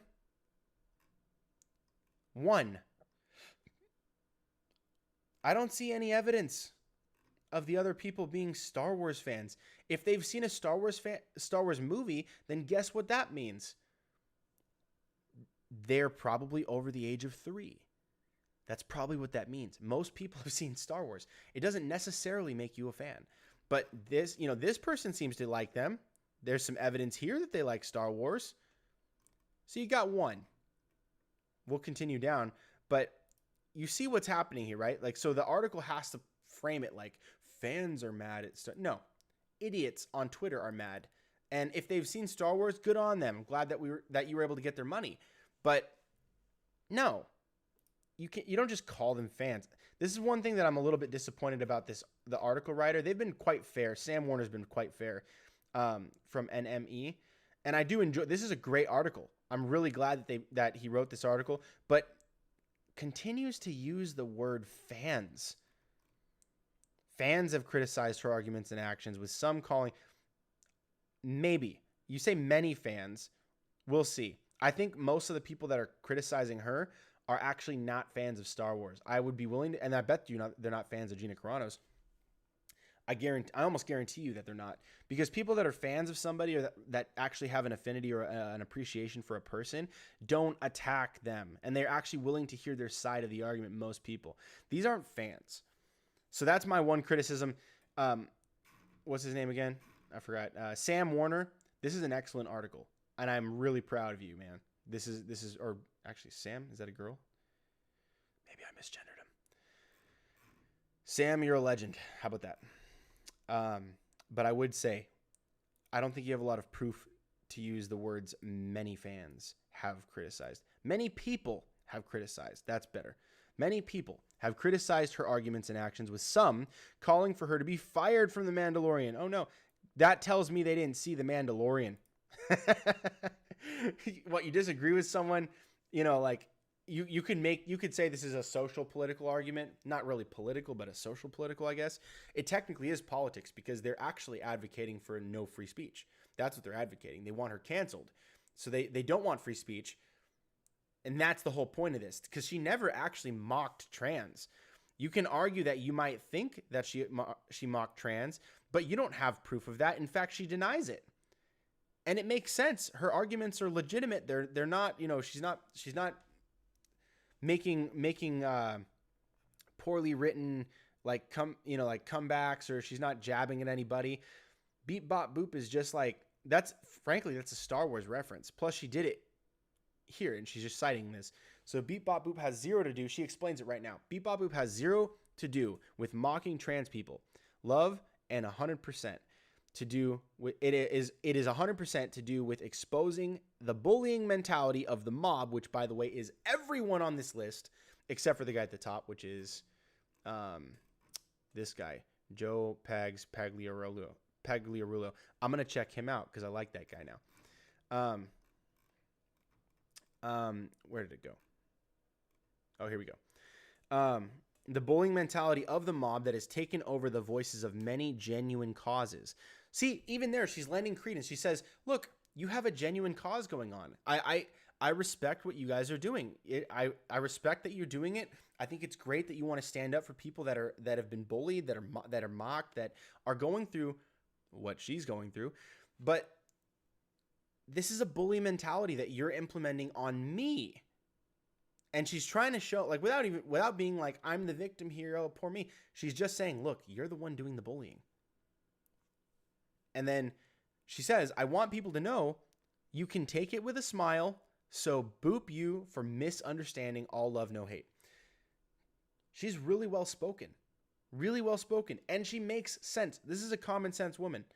And it says here, Matt Skywalker says, I was going to go completely off on this, but after thinking for a moment, all I'm going to say is I hope that someday you realize how contradictory it is to make a joke at an entire marginalized community's expense to try and prove that you're anti-bullying. This guy's a knucklehead.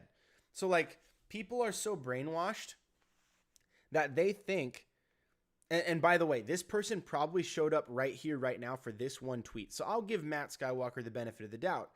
Benefit of the doubt for Matt Skywalker is this, that he showed up this late into the conversation and did not see what was going on to her before. So again, I appreciate Sam for writing this article, exposing everything that was going on, because frankly, like, context matters, guys. Don't just read the headline. Even if it's a tweet, if she's referencing a situation that's been ongoing, maybe you should look into it before you comment. Because this is really stupid. I was going to go off completely on this, but after a moment, all I'm going to say is this. I hope that someday you realize how contradictory it is to make a joke at an entire marginalized community's expense. She's the one being marginalized, you dope. She's the one that's being attacked. She didn't attack anybody. She's out here and she's just saying, look, I'm trying to point out to you guys how silly it is that you think that I need to do what you say with my Twitter account, so I'm going to do the opposite of that. I'm going to do beep bop boop, which is not a gender. It's not even trying to simulate a gender. I'm just going to put what I want, which is literally nothing. It's a nonsense. It's R2D2 language. Beep bop boop. It's RoboTalk. She's going to put that in there as a point to just be like, look, I control my Twitter. You don't. Please stop telling me what to do. That's basically what she's saying. And then this guy's like, anti-bullying. You're bullying people, making a joke about marginalized. It's not a joke about marginalized. It's a joke about the idiots that are suggesting that the marginalized want her to do this and that she has to do it if they want it. She's mocking you, Matt Skywalker. That's what she's doing. You and the rest of these mob mentality bullies and idiots. And that's what it is. But you're not smart enough to notice that. You're not smart enough to see what she's actually saying. So you continue to be dummies. And so then what's this one? What is this? E.T. the Voice for Jesus says, I'm sorry, but if people are telling you that it is offensive or hurtful, then why keep it up? I don't think people have to put pronouns if they do not want to, but do not mock people who do. You might not think it has a mocking tone, but it clearly does. Dude, you are an idiot. It's so dumb. He says, I don't think people have to put pronouns if they do not want to, but to mock people but do not mock people who do. No, the whole point is if you think that people don't have to put pronouns if they don't want to, that's First Amendment. You get to do that because that's free speech. But then you're like, but don't mock people who do. Are you free speech or are you not? People get to say what they want or they don't. What? This guy is an idiot. So he's trying to play the moral high ground. Like, if you want to not do something, I'm not going to make you do it. But when you do something, I'm going to make sure you don't. This guy's a dictator. That's what it is. It comes back to fascism. These idiots think that if they're offended by something, then they have the moral high ground to tell you what you can and can't do based on their offense. But the stupidity of this is that offense is personally assessed. It is something that offends your idea of what happened or what was said, not what actually was intended, not what actually was said. Offense can be taken by someone speaking to another person that has nothing to do with you, and that's exactly what we're seeing with these lunatics. So this guy, I don't even know who this is, but he says this.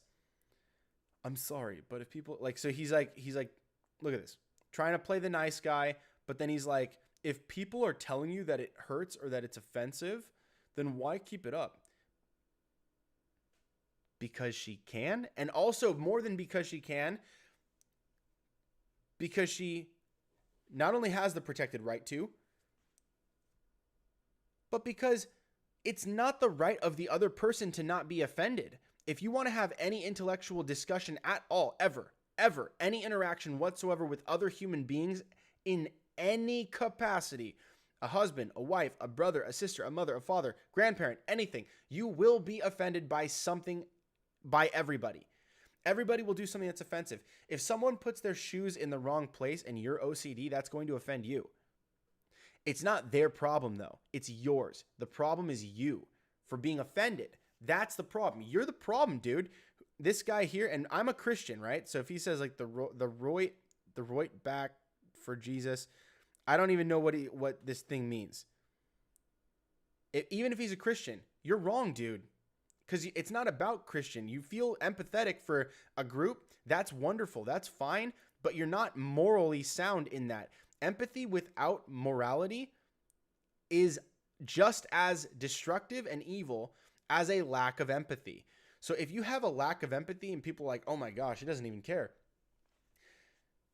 Caring can also be just as destructive and devastating to culture, to society, to people, to feelings, as not caring. Because if you care about something that is not morally right and is not actually selfless or not actually for the other person or for not just the greater good, but for the individual good or just good in general, it can be just as harmful. Let me give you an example of this, right? This is a complex topic I wasn't planning to get into. Morality and empathy. Let me just say this. Morality comes from God.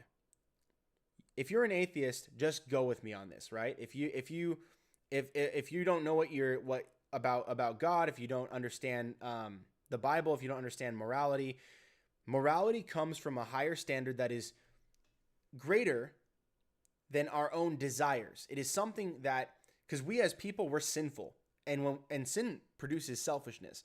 All people are selfish. Every single one of us is inherently selfish, and we have to work to not be. You don't have to teach a kid to lie. When you have a baby, when you have a kid and they start growing, they start walking, they start to talk, you don't have to tell them to lie. If they think they're going to get in trouble for something, they're going to lie. You have to teach them to tell the truth. That has to be taught. And what happens is that people will take advantage of any situation for their own self-interest unless they're trained and taught not to do that. If they're trained and taught to be selfless.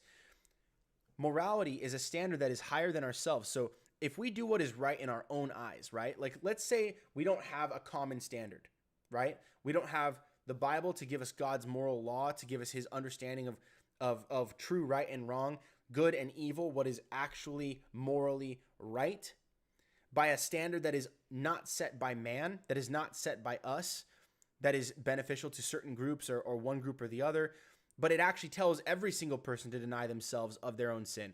Every single person is held to that same standard. The Christians are held to the same standard that non-believers are. Straight people are held to the same standard that gays are as well.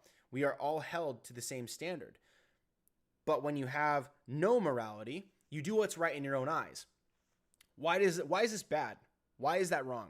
Well, don't we have empathy? Isn't empathy a human emotion that we kind of use as a barometer for like what is sort of good and what is sort of not? No, but we can pretend that we do. So if we have morality, right, the inherent understanding that the Holy Spirit puts on our heart of right and wrong, true morality, good versus evil, sin, understanding sin. If we don't have that, we don't consider sin. All we consider is what we are empathetic to, what we feel connected with, what we relate to.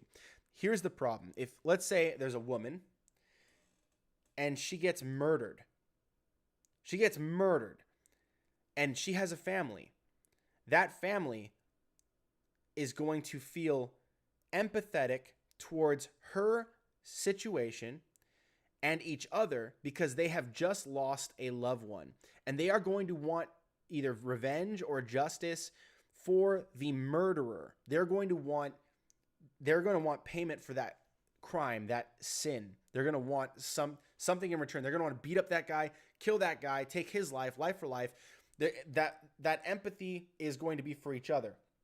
But let's say now that I am a murderer, and in this story that I presented, there's the woman that died, the man who murdered her, and then the family.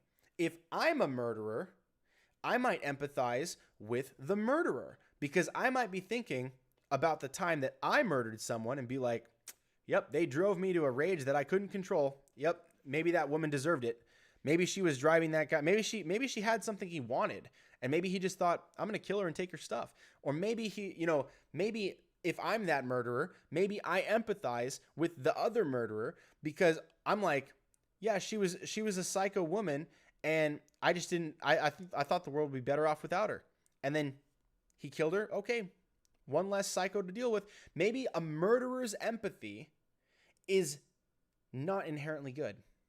Maybe empathy is an emotion that is reactive to our situation and allows us to connect with people that think like us.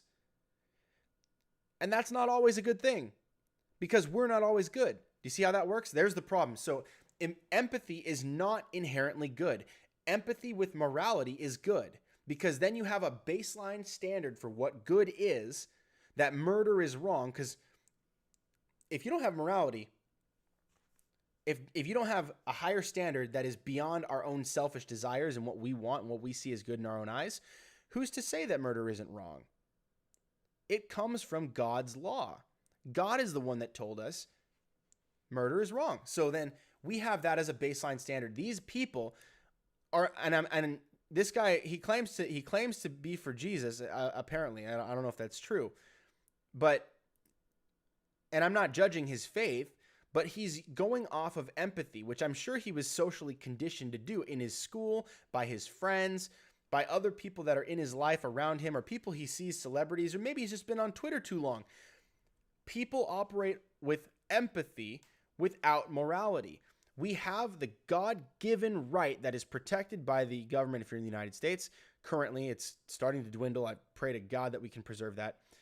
But our God-given right, according to the scripture, is free speech because it's intrinsically connected to honesty. It's intrinsically connected to honesty. If Gina Carano cannot speak honestly, then you are asking her to lie. Does that make sense? So then, if you have empathy for this other group, which by the way is not actually present in this conversation, not apparently, there doesn't appear to be any indication that they are actually here, but people that are pretending to be standing in the gap for these people without having consulted them demand that Gina lie. She doesn't feel that way. She said that she doesn't want to participate in that. She has no desire to do that, but that you guys should do it because it's free speech, and if you want to do it, do it. But that's not good enough for them. They want her to lie. They're asking her to lie and to bow down, and she won't do it because she's strong. She knows who she is. She knows what she believes, and she doesn't have to do it. This is the fake Twitter mob that's trying to scare you and be like, we're going to take your job. Unfortunately, you find that some companies do bow down to these mobs. And that's disgusting. It's disgusting. But when there's morality, the person that's working for them, if they get screwed, they can say, I'm going somewhere else. And they can continue to move on and just say, look, I did what I did according to my convictions. And Gina's acting according to her convictions. Frankly, I mean, she's no comedian. It's not a hilarious joke, but it was funny. You know, it was kind of cute. You know, like beep, bop, boop, you know, has zero to do with mocking trans people. She's right. It doesn't mock trans people. She's mocking you, Matt Skywalker. She's mocking you, Jaden. She's mocking you. Where's the other person? Cass. All these knuckleheads are out here Twitter mobbing her, and then this guy joins in because he thinks he's being moral, but he's not. He's actually being empathetically destructive. And that's true. That's the truth. This is morality without empathy. That's what you're seeing. That's not what Jesus would want. I'm sorry. I'm a Christian, dude. Just like you, I'm sure. I don't know if this is... I actually have no idea what this is supposed to say. THROITBCK for Jesus. It says for Jesus, so I assume you're a Christian. God bless you, man. God bless you. But you're wrong here. Maya Rose. I don't know. This one, maybe? CIS? Cis... Oh, cis people. So beep bop boop, it's again the same reply. Cis people do not get to determine what is and isn't harmful to trans people, and many trans people have said any sort of pronoun mocking jokes from cis people, no matter the intent, causes harm. Prove that. First of all, prove that, and second of all, it doesn't matter if it actually happened because they're wrong. They need to toughen up. Are they so weak that they can't take a joke? That's a very fragile human being. You're not going to last in this life. You have to toughen up. Maya, you're not protecting anyone. Toughen up. You need to toughen up, and they need to toughen up. They're not made of glass. They're people. Toughen up. Or get off Twitter. If you can't take the heat, get off of social media. That's the bottom line. And for some reason, these people who are constantly turning up the heat on social media cry that the heat is turned up. They're the kid that would turn on the stove, touch it, and then cry because they burn themselves. It's the same concept. You did it to yourself. You're the one that's causing all the pain. You're the Twitter mob. And then this person, Holly. Replace Gina Carano with the trans woman on The Mandalorian. No, that sounds stupid. Sorry. Plus, what do you mean by trans woman? Do you mean like Fallon Fox, the serial woman abuser who was on... I can't remember if that was like Strikeforce. What was that one? It wasn't technically the UFC, but it was a mixed martial arts competition like UFC. And it was a man that had lived their entire life up until, I think it was like 30 or 31 or something. Had done some MMA, got his butt kicked several times, had impregnated a woman, had a child normally, and then decides... You know what? I really enjoy beating up women, so I'm going to call myself a woman and compete in women's sports and just kick the crap out of women and send them to the hospitals with cracked skulls. So he did exactly that multiple times. And then the UFC and all these other leagues had to put their heads together and be like, what in the world is happening here? This is immoral. We cannot tolerate this. You're sending women to the hospital because obvious biological superiority of male to female as far as it comes to combat sports, bone density, muscle density, fast twitch muscle fiber usage. There is no comparison, male to female, pound for pound or whatever you want to say. Like it's not in any way comparable. The women were getting destroyed, absolutely, and when I say destroyed, I mean actually sent to the hospital. Risk of death. That's what I'm talking about. This person is a sick person. This person, Holly, has no freaking idea what they're talking about. This person's an absolute idiot or they're evil. And I hope that you're an idiot. I don't want to assume that you're an evil. I hope that you're an idiot because you probably don't know about Fallon Fox. You don't know what you're talking about. Joe Martin here. Gina Carano is ignorant AF, and I hope she gets fired from Mando. You can say that. It's not correct. She's not ignorant at all. Not from what I've seen. But this is actually, I think, one of the fairest ones. Gina Carano is ignorant AF, and I hope she gets fired. You can hope whatever you want. Replace Gina Carano with the trans woman on The Mandalorian. It's really dumb. It's like, why does it have to be a trans woman? Why not just the best actress for the job? Because you have an agenda that you're trying to impose on someone because you can't tolerate free speech because you are a snowflake. That's exactly what it is. The second the heat gets turned up, you melt. That's what happened. And that's exactly what it is. He's like, it's getting harder and harder to be stoked about Mando season 2. No, it's not. Freaking excited. Love it. And yeah, look, and Gina Carano is trash. Trash saga continues. I seriously hope Disney fires her from The Mandalorian and replaces her with a new trans character. To add, I imagine she'll live throughout season 2, so they should just kill Cara Dune off between season 2 and season 3 to avoid her coming. I mean, that's, if that's what you want, you can say that.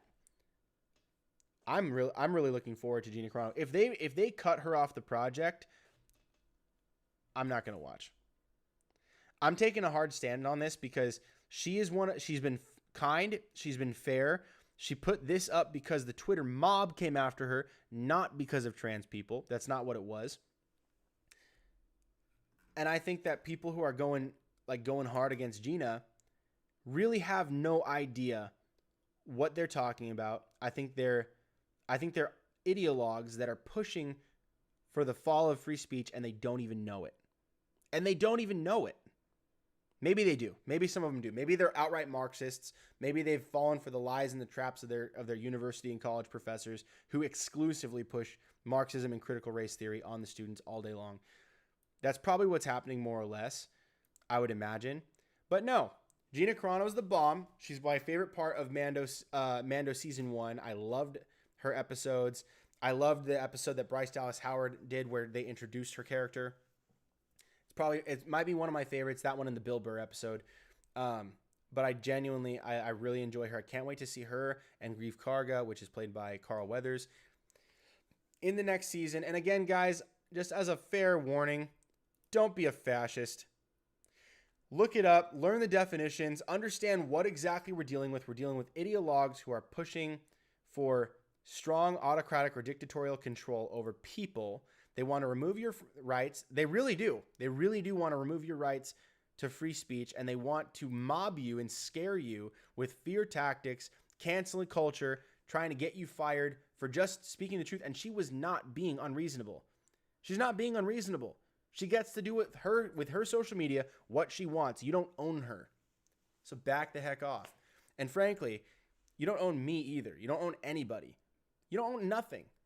These people are losers. They probably have... Look, I'm just going to go here.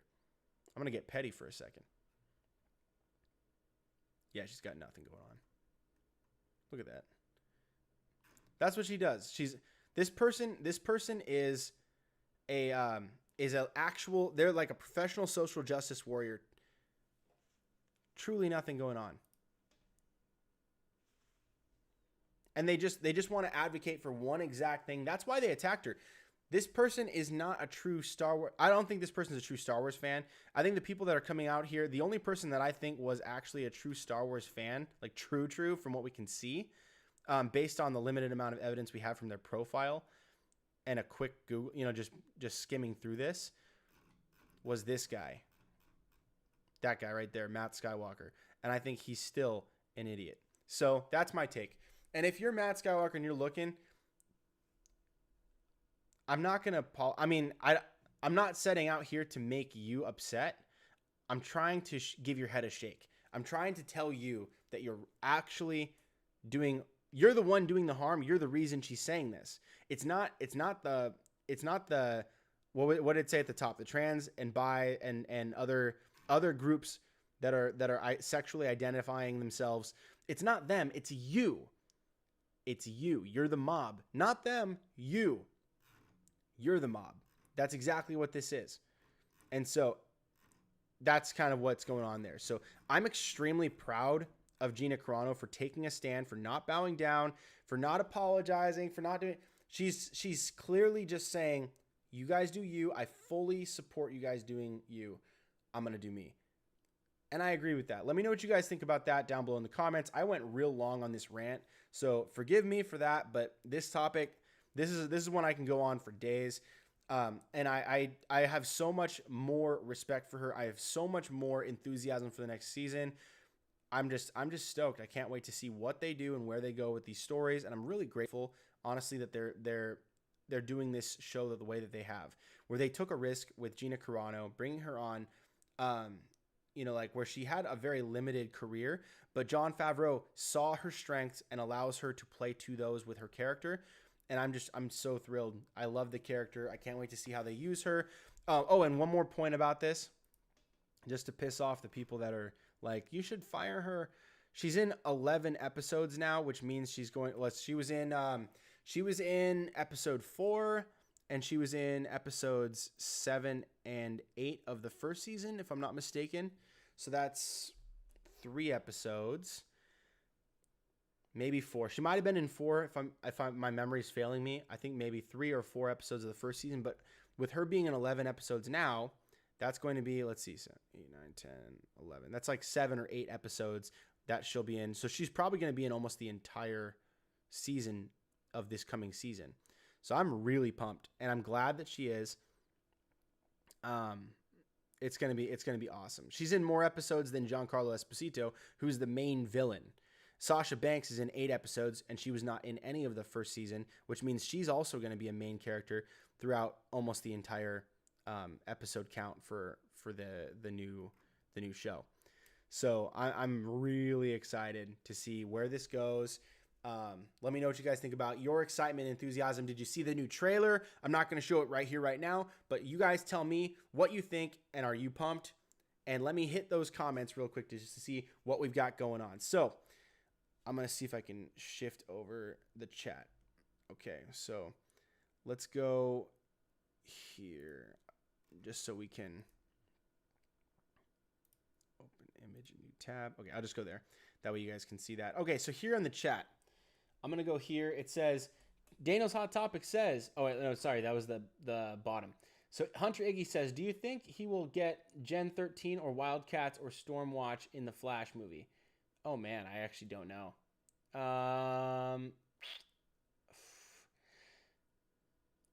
You know, I really have no idea. I wish I could answer that for you. Maybe I'll do some research. I'll come up with a hypothesis for that. Maybe Stormwatch? I think maybe Stormwatch. But I'll give you a determined answer on that later. Nerdy Blurb TV says, Provsguard always need more prayer, man. For reals though. Heck yeah, dude. And then Nerdy Blurb says, this sucks. Probably referring to the cancellations. This is so much BS. Emmy winning too. Was it too expensive? Oh yeah, that was when we were talking about the Dark Crystal, because he's the one I was talking about. Dude, Provsguard, I'm praying for you, brother. I love you so much. Yes, I know it sucks so bad that they're canceling the Dark Crystal. And I was thinking of you as soon as I saw it. As soon as I saw that, I was like, oh no, I'm gonna have to tell Ryan.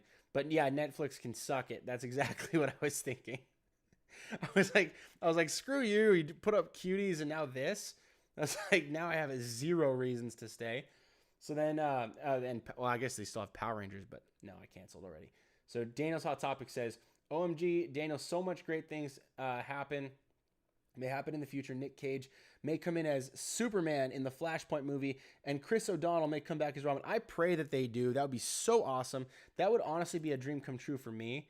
I would be absolutely thrilled beyond explanation if they did that for both Nick Cage and for Chris O'Donnell. I know a lot of people are really like, oh no, could you, like, they don't like those actors.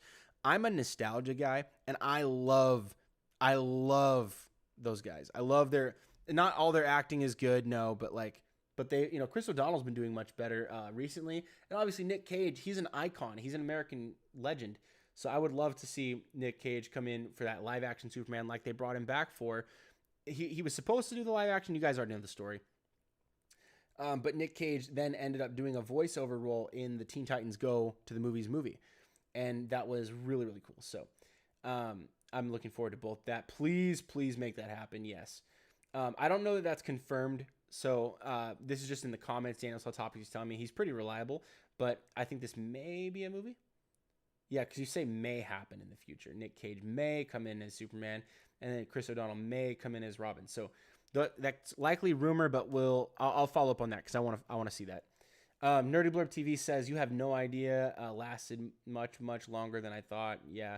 Oh, and yeah, that's probably Supergirl. I think you might have been talking about. I'm really excited for that. Daniel's Hot Topic says, I hope that Nick Cage will be an Earth 89 Superman alongside Michael Keaton, Batman. DC TV reached out to Nick Cage to be Superman in the DC TV Crisis, but he turned it down. I know. Dude, that would have been so legendary. Oh my gosh. But I do hope that they bring that around somehow. Um, nostalgia is a powerful tool that filmmakers can use, but you have to know how to use it right. You know, like there has to be like a really good, solid payoff, and I would hope that it's going to be tastefully done, not just a quick throwaway, but maybe something that actually adds some context or adds something to the plot, to the story. That'd be really nice if they could weave that in. Even if they can't, though, I'll take it. I'll accept it either way. And then let's see. Daniel Topic says he turned it down, but I bet he said, "I am Nick Cage. I'm a big movie actor. I don't do TV." Yeah, and then what a D-bag. That might have been the case. We don't know. It sounds like it probably was the case though, because he did accept Teen Titans Go to the Movies, right? So he did the voice role, which I would imagine would be less than a TV role actually, but maybe it's just because it counts for film credit instead of television. So who knows? We'll see. Hunter Iggy says, "Did you get my question?" No, I didn't. I missed it both in timing and in context. Do you think he will get Gen 13 or Wildcats or Stormwatch in the Flash movie? Nope, I did not get that. I'm sorry, that went over my head. You'll have to refresh me on that one. Sorry, dude. Let's see. Where did that question go? Here we go. Nerdy Blurb TV says, "Hey, bro, D-Lo, I gotta go. Peace, love you, man. Say hi to the fam. God bless." Thank you, bro. Good night. I know that you're several hours ahead of me, or 2 hours ahead of me, and I hope that you have a good night. Thank you so much for staying up as late as you did. I know you'll watch this after the fact. So yeah, dude. God bless. I'm praying for you. Thank you for praying for me. Yeah, say hi to your family as well. Love you, bro. Daniel's Hot Topic says, "Daniel, do you follow the Matrix 4? So excited for Matrix 4. I've been waiting for it since 2003 when Matrix Revolutions came out. Agent Smith was supposed to return and join Neo. Agent Smith was going to be in the Matrix 4 and join Neo in fighting the Merovingian, I think it is. But the actor Hugo Weaving could not make it to the Matrix 4. Hopefully he will be in Matrix 5 and 6 and beyond." I've only seen Matrix 1. I haven't seen 2 or 3 yet. I know I get a lot of flack for that from all my homies, but it's true, and I want to tell you guys the truth always. I would have no reason to lie about that. But it's funny that Agent Smith, played by Hugo Weaving, didn't come back for 4 because he also didn't come back for Avengers Endgame, right? So I know that that's a long time ago, but it's possible that Hugo Weaving really just doesn't want to be in like long-standing recurring roles, and he would prefer to just move on and do other things. There's some actors that are like that, and I wouldn't be like that. I'd be like, dude, let's ride this thing. But no, he apparently he Ross Marquand is the guy that came and filled in as Red Skull in Avengers Endgame. It was not Hugo Weaving, and even though it was convincing, it wasn't him. And so I don't know. Maybe he will. Maybe he won't. He's very famous from The Matrix, so maybe he'll do that just out of his own nostalgia, or maybe they'll pay him really well. But we'll see. I would love to catch up and then get onto that track with you, dude, because that'd be so cool. I love The Matrix 1. It was really good. I just never got a chance to go and see number 2, 3, and then I have not been following the news for 4. So you'll have to keep me up to date, and then I'll do the research. Daniel's. Let's see. Where did it go? Hunter Iggy says hi. And then Daniel's, "Hi, dude. How's it going, bro?" Daniel's Hot Topic says, "Daniel, why don't you put the link to your Discord in the chat so we can chat whenever you are off Discord? Is a great way to talk with friends." That's a good idea. I have a Discord, but I almost never use it. And I'm actually quite a noob with it. So I'd have to really get proficient with it to run like a chat or something like that to see how that goes. That'd be cool. Maybe I can even learn to sync it up to my OBS. That'd be really fun. I'm sure that's totally possible. I actually use OBS for this broadcasting software, but and I think they do have a plugin for that. So yeah, I'll see if I can make that work. That'd be pretty fun, and I'd love to be able to communicate with you guys more. That'd be tight. All right. So then Daniel's Hot Topic says, I really hope that Nick Cage will be in the Flashpoint movie as Superman.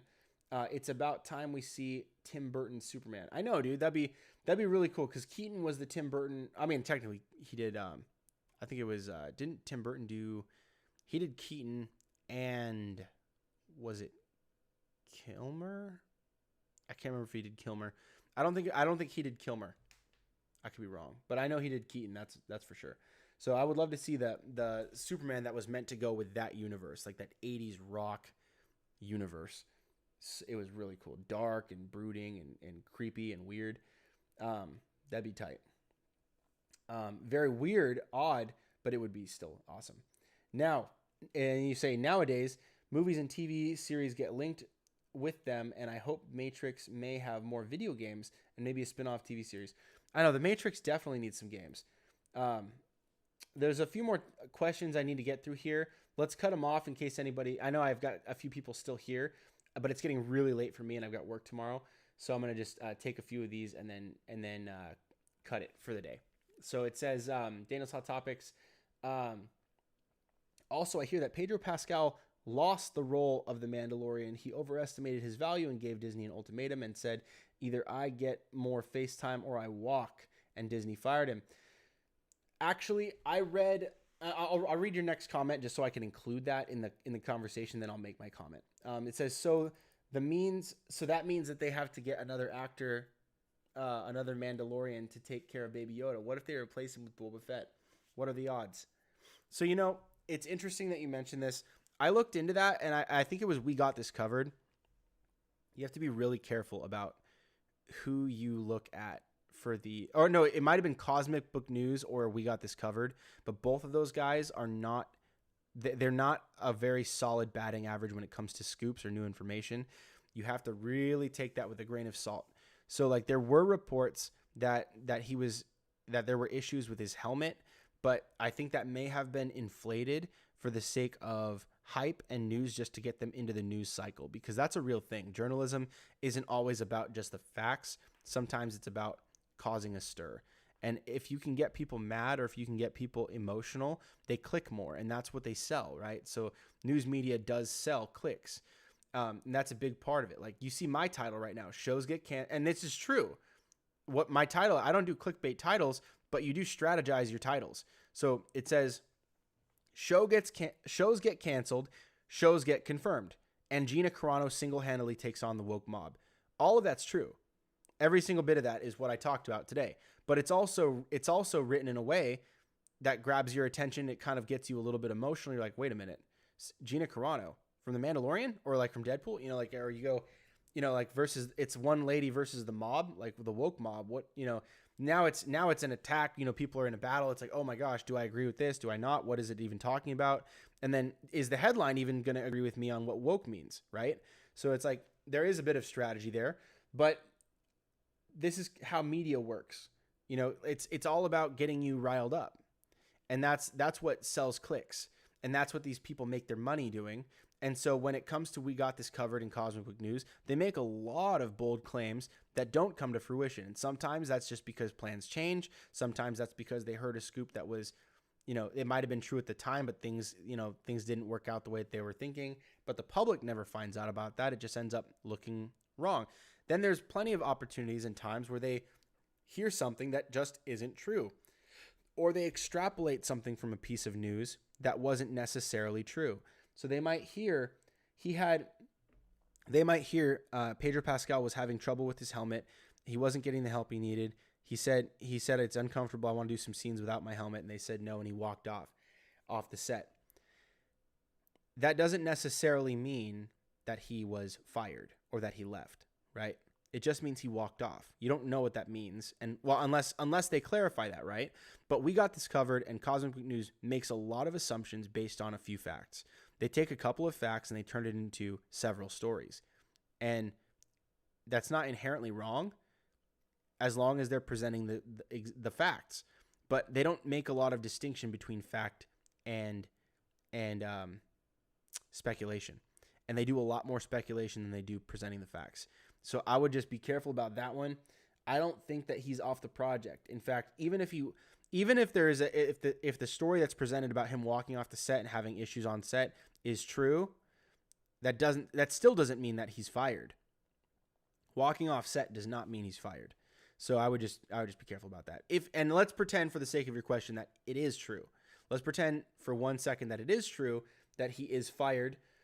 They will have to replace him with someone, but I'm guessing that they might not go with Boba Fett. They might go with Boba Fett, but I think they're going to do a Boba Fett film or a Boba Fett show on its own. I don't think that they're going to hand it off to Boba Fett. They could, and I think that would be a viable option. Jon Favreau, I would trust him with that.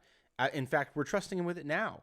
He's the one that's resurrect. Well, you know, it was already in the Legends, but canonically, to verify that Boba Fett is out of the Sarlacc pit, we sort of know that.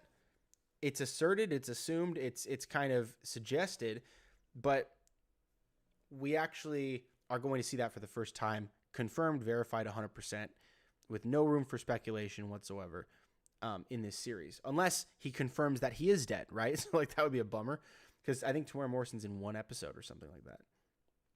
So we're gonna find out. Actually, I think I can verify that right now. So if we have Tamora Morrison, Ty. Where's Tamora? Matt Lanter, he was in one episode. That was fun. Yeah, one episode, Boba Fett. So we don't even know if it might be a flashback, right? So like we don't even know if he's going to answer that question. I think he will, but we'll see. You know, so we're going to find out. And let's see, go back to this image. So yeah, that's what I'll say about that. And then again, I have to wrap it up soon because we're over 2 hours. But let's see. Lorna Loera says, which is my mom. Hi, Mom. How's it going? I don't think you're up right now. But Daniel's Hot Topic says they will have to get him to replace him with Boba Fett. What are the odds? I think the odds are pretty slim. If I were to place a bet, I would have to bet that they are not going to replace him and that they actually will. Even if he was fired, they'll probably bring him back to the table and be like, okay, let's work a deal out. I think they're not going to do that. They don't want that controversy. Like the sequel trilogy is riddled with controversy, so they're probably just going to try to smooth things out. Plus, Jon Favreau is not into cancel culture. He doesn't want that. So, and he doesn't want like all that drama. Certainly not, since they're the only, not the only, but they're the most successful franchise so far as it comes to critical review and actual fan reviews. So yeah. And then Disney fired. Lorna Loera says, yep, do not bow to the fascist bullies. I agree. 100%. Thank you, Mom. And then, love you, Mommy. Daniel's Hot Topic says, got a Batman shirt at Walmart today. It's awesome. So excited for the return of Batman in the Flashpoint movie. Totally. Dude, I'm super pumped. I sell a bunch of t-shirts. I don't know if you saw that. I'm going to go ahead and switch this chat down here so you can see this. Batman right here. Got some Batman designs. I got this one. Let me see if I can find. I'll find the other ones for you because I had a bunch of them. All these Supergirl designs, Catwoman, released the Snyder Cut. That was going hard on some of these designs here. Look, I even got the man right here. Nicolas Cage is my Superman. Got this shirt for you too. Brandon Routh is my Superman.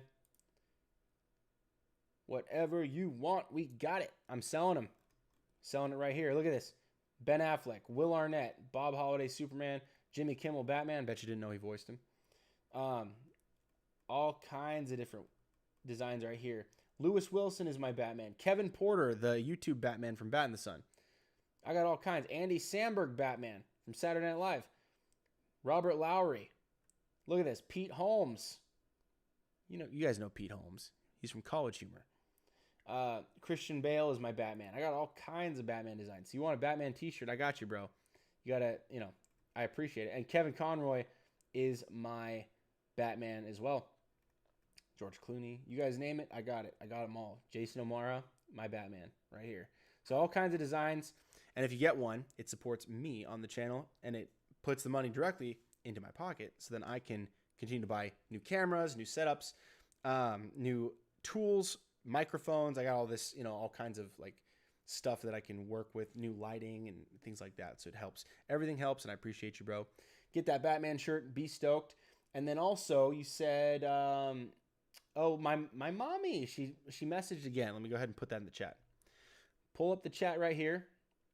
Lauren Loera says, you're right. Probably not fans calling for her to Hollywood actors post on Twitter about their pedo desires, and no one calls for their termination. They're still happily employed. Yep. It's the shocking truth that people can, here, I'll pull this down real quick. People can advocate on behalf of the film Cuties and for pedophilia, for goodness sakes. And openly like advocate that children are getting sexually exploited. But Gina doesn't want to bow by putting her own gender in her Twitter handle, and the whole world goes nuts, right? And it's not the fans. The fans aren't the ones doing this. It's idiots, mob mentality, mob rule, anti-First Amendment, anti-free speech losers that are doing this to Gina because she's strong. She knows what she's talking about. She's not a bully. They were bullying her. That's the facts. So, and I feel bad for anybody who did it because now they're getting exposed. But it's simple, dude. Own your mistakes. Own your mistakes. There's a reason. Like if I post something and it was factually wrong, I don't take it down.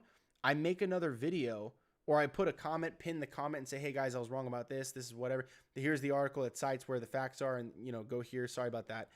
I don't take stuff down. I just make corrections and let people see that I made those errors, but I own them. That's what you got to do. That's part of honesty. There's nothing, I mean, if you want to have like a clean timeline on your social media page, you can take stuff down. There's nothing wrong with that inherently, but I do that for journalistic integrity so people can see he made a mistake here, but he acknowledged it. He owned it, right? And it's like, that's part of me telling the truth in the way that I see best. But, these people, I think the people that are coming after her owe her an apology. And I know that's not how Twitter works because people are stupid and they're not disciplined, but I think they owe her an apology. And if they have any human decency, they need to take a good hard look in the mirror. They need to relook at the tweets that they sent out and what's really going on. Go back and check the context and see she wasn't bullying anybody. Everybody was bullying her. And that's what happened. And she even handled that with grace, all kinds of grace, and just saying, look, nothing but love. I'm not hating on anybody. You guys do you. I'm not going to do what you tell me to do. And they weren't okay with that. And then they call her all kinds of names and slander and libel her. It's not true. Don't bow. Gina, you rock. These guys suck. And they're wrong. And they owe you an apology. And that's just the facts. That's the truth. I'm going to cut back to the comments because I got to end this. This is the never-ending night of fun for me. So it says, Daniel's Hot Topic says, DC is contacting Val Kilmer and George Clooney to return as their versions of Batman. And that says that they will be separate in a separate universe or from a separate universe. So they will put Batman Forever and Batman and Robin in parallel universes. Wow, Batman and Robin was not that bad, was it? And he said, no, I don't think it. I mean, it was a little bit cringy, but it wasn't that crazy. I'll rewatch it. I rewatch it all the time, actually. I go back, I watch the Batmans, I watch Smallville. I go back and watch a lot of the older stuff. Some of the moments and stuff are really like, oh wow, I can't believe they did that, or it's it's kind of funny or crazy, or like that's really cheesy. But no, it's really good. It's fun, and I enjoy it. I appreciate them. Even the flaws, I look at them and I say, you know what, they're unique, and I appreciate them for the time that they were in. I appreciate them for the innocence. And although I will say Batman and Robin with George Clooney was not very innocent. That was actually, Poison Ivy was a weird character in that film. There was a weird like sexual, I won't even call it an undertone. It was like a theme. It was like a theme for it was that she was a very like risque individual that was not, it almost made the movie almost not kid friendly. I would say it's kind of close. It was on the edge, but that is a Joel Schumacher film. So that's what I'll say about that. Now, let's see. What's the other part of that you said? Batman together, parallel universes. I bet Val Kilmer's Batman married Dr. Chase Meridian in the Batman Forever universe. Heck yeah, he did, dude. There's no way he didn't. I totally think he did. He's got to do that. Plus, they already hinted that they already teased that George Clooney's Batman was already married to Selena Kyle. So we'll see what happens if they bring back Michelle Pfeiffer. That'd be so cool if she did, especially because, you know, she used Janet Van Dyne, and then she's also Catwoman, but then she'll be Catwoman again, you know, so I'm excited. It's a lot of fun. Hunter Iggy says, hi. Dude, what's up, my man? I think you said hi 3 times. No, it was 2 times. You asked a question, then you said hi 2 times. And then you asked if I got your question too. Hi, dude. I'm sorry I missed you until all but right now. But it's good to hear from you. It's good to see everybody in the chat and in the live. Thank you guys so much for watching. I really do appreciate everything that you guys do for me. I'm going to go ahead and switch this screen so that you guys can see me. Okay, and now we're back, and I'm going to bring this to a close. But I do just want to say thank you to everybody who tuned in for this extra long live stream video. We actually had a lot of people in the live today, and that does mean a lot to me because I like to interact with you guys. And I know that people didn't really ask for prayer. I know that Ryan Profsgaard from Nerdy Blurb TV did.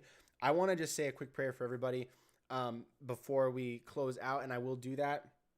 I will say, if you guys do want to support the channel with your money, if you want to help me financially during this time, I'm out here in California. The area is kind of rough. I have been able to keep my job. That's been great. I'm really grateful for that. We didn't have to shut down longer than I think it was 2 weeks, and then we came back. But I really appreciate everything that you guys are doing for me, that you do all the time. If you can, just please check out my TeePublic. The link is in the description. I've got these designs up here, these camo Mando designs. I've got the text for Mando, and I've got the Mythosaur skull and the Mudhorn skull signet shape. So I've got these here. They're huge, so they'll go like right in the middle of your chest. You can get a giant logo on your shirt, a black shirt, tank top, mug, whatever you like. So if you like that, I'm gonna click into this camouflage Mudhorn. You can come here. You can even change the colors if you like. If you want to see that red on some that green on some of that red right here. You want to do like blue, or if you like yellow or whatever it is, gray, white, black, doesn't matter. It'll print on anything. But I think I have actually bought 2 of these in the black with the Mythosaur skull. But you can get the Mudhorn signet, which is from the Mando. That's his signet and Baby Yoda's. And $20, that'll get you this shirt. You can also switch it to like the tri-blend if you like the extra soft.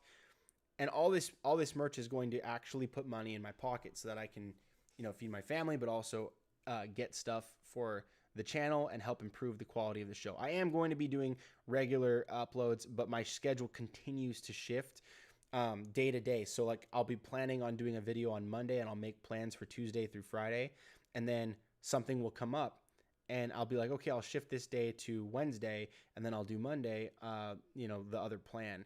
But then Tuesday will come around, and then my wife will need me to be like either with her watching the kids, or we'll have to go out and do something for somebody else. So there's a lot of jumping around. I appreciate your guys' patience with me for not having my schedule regular.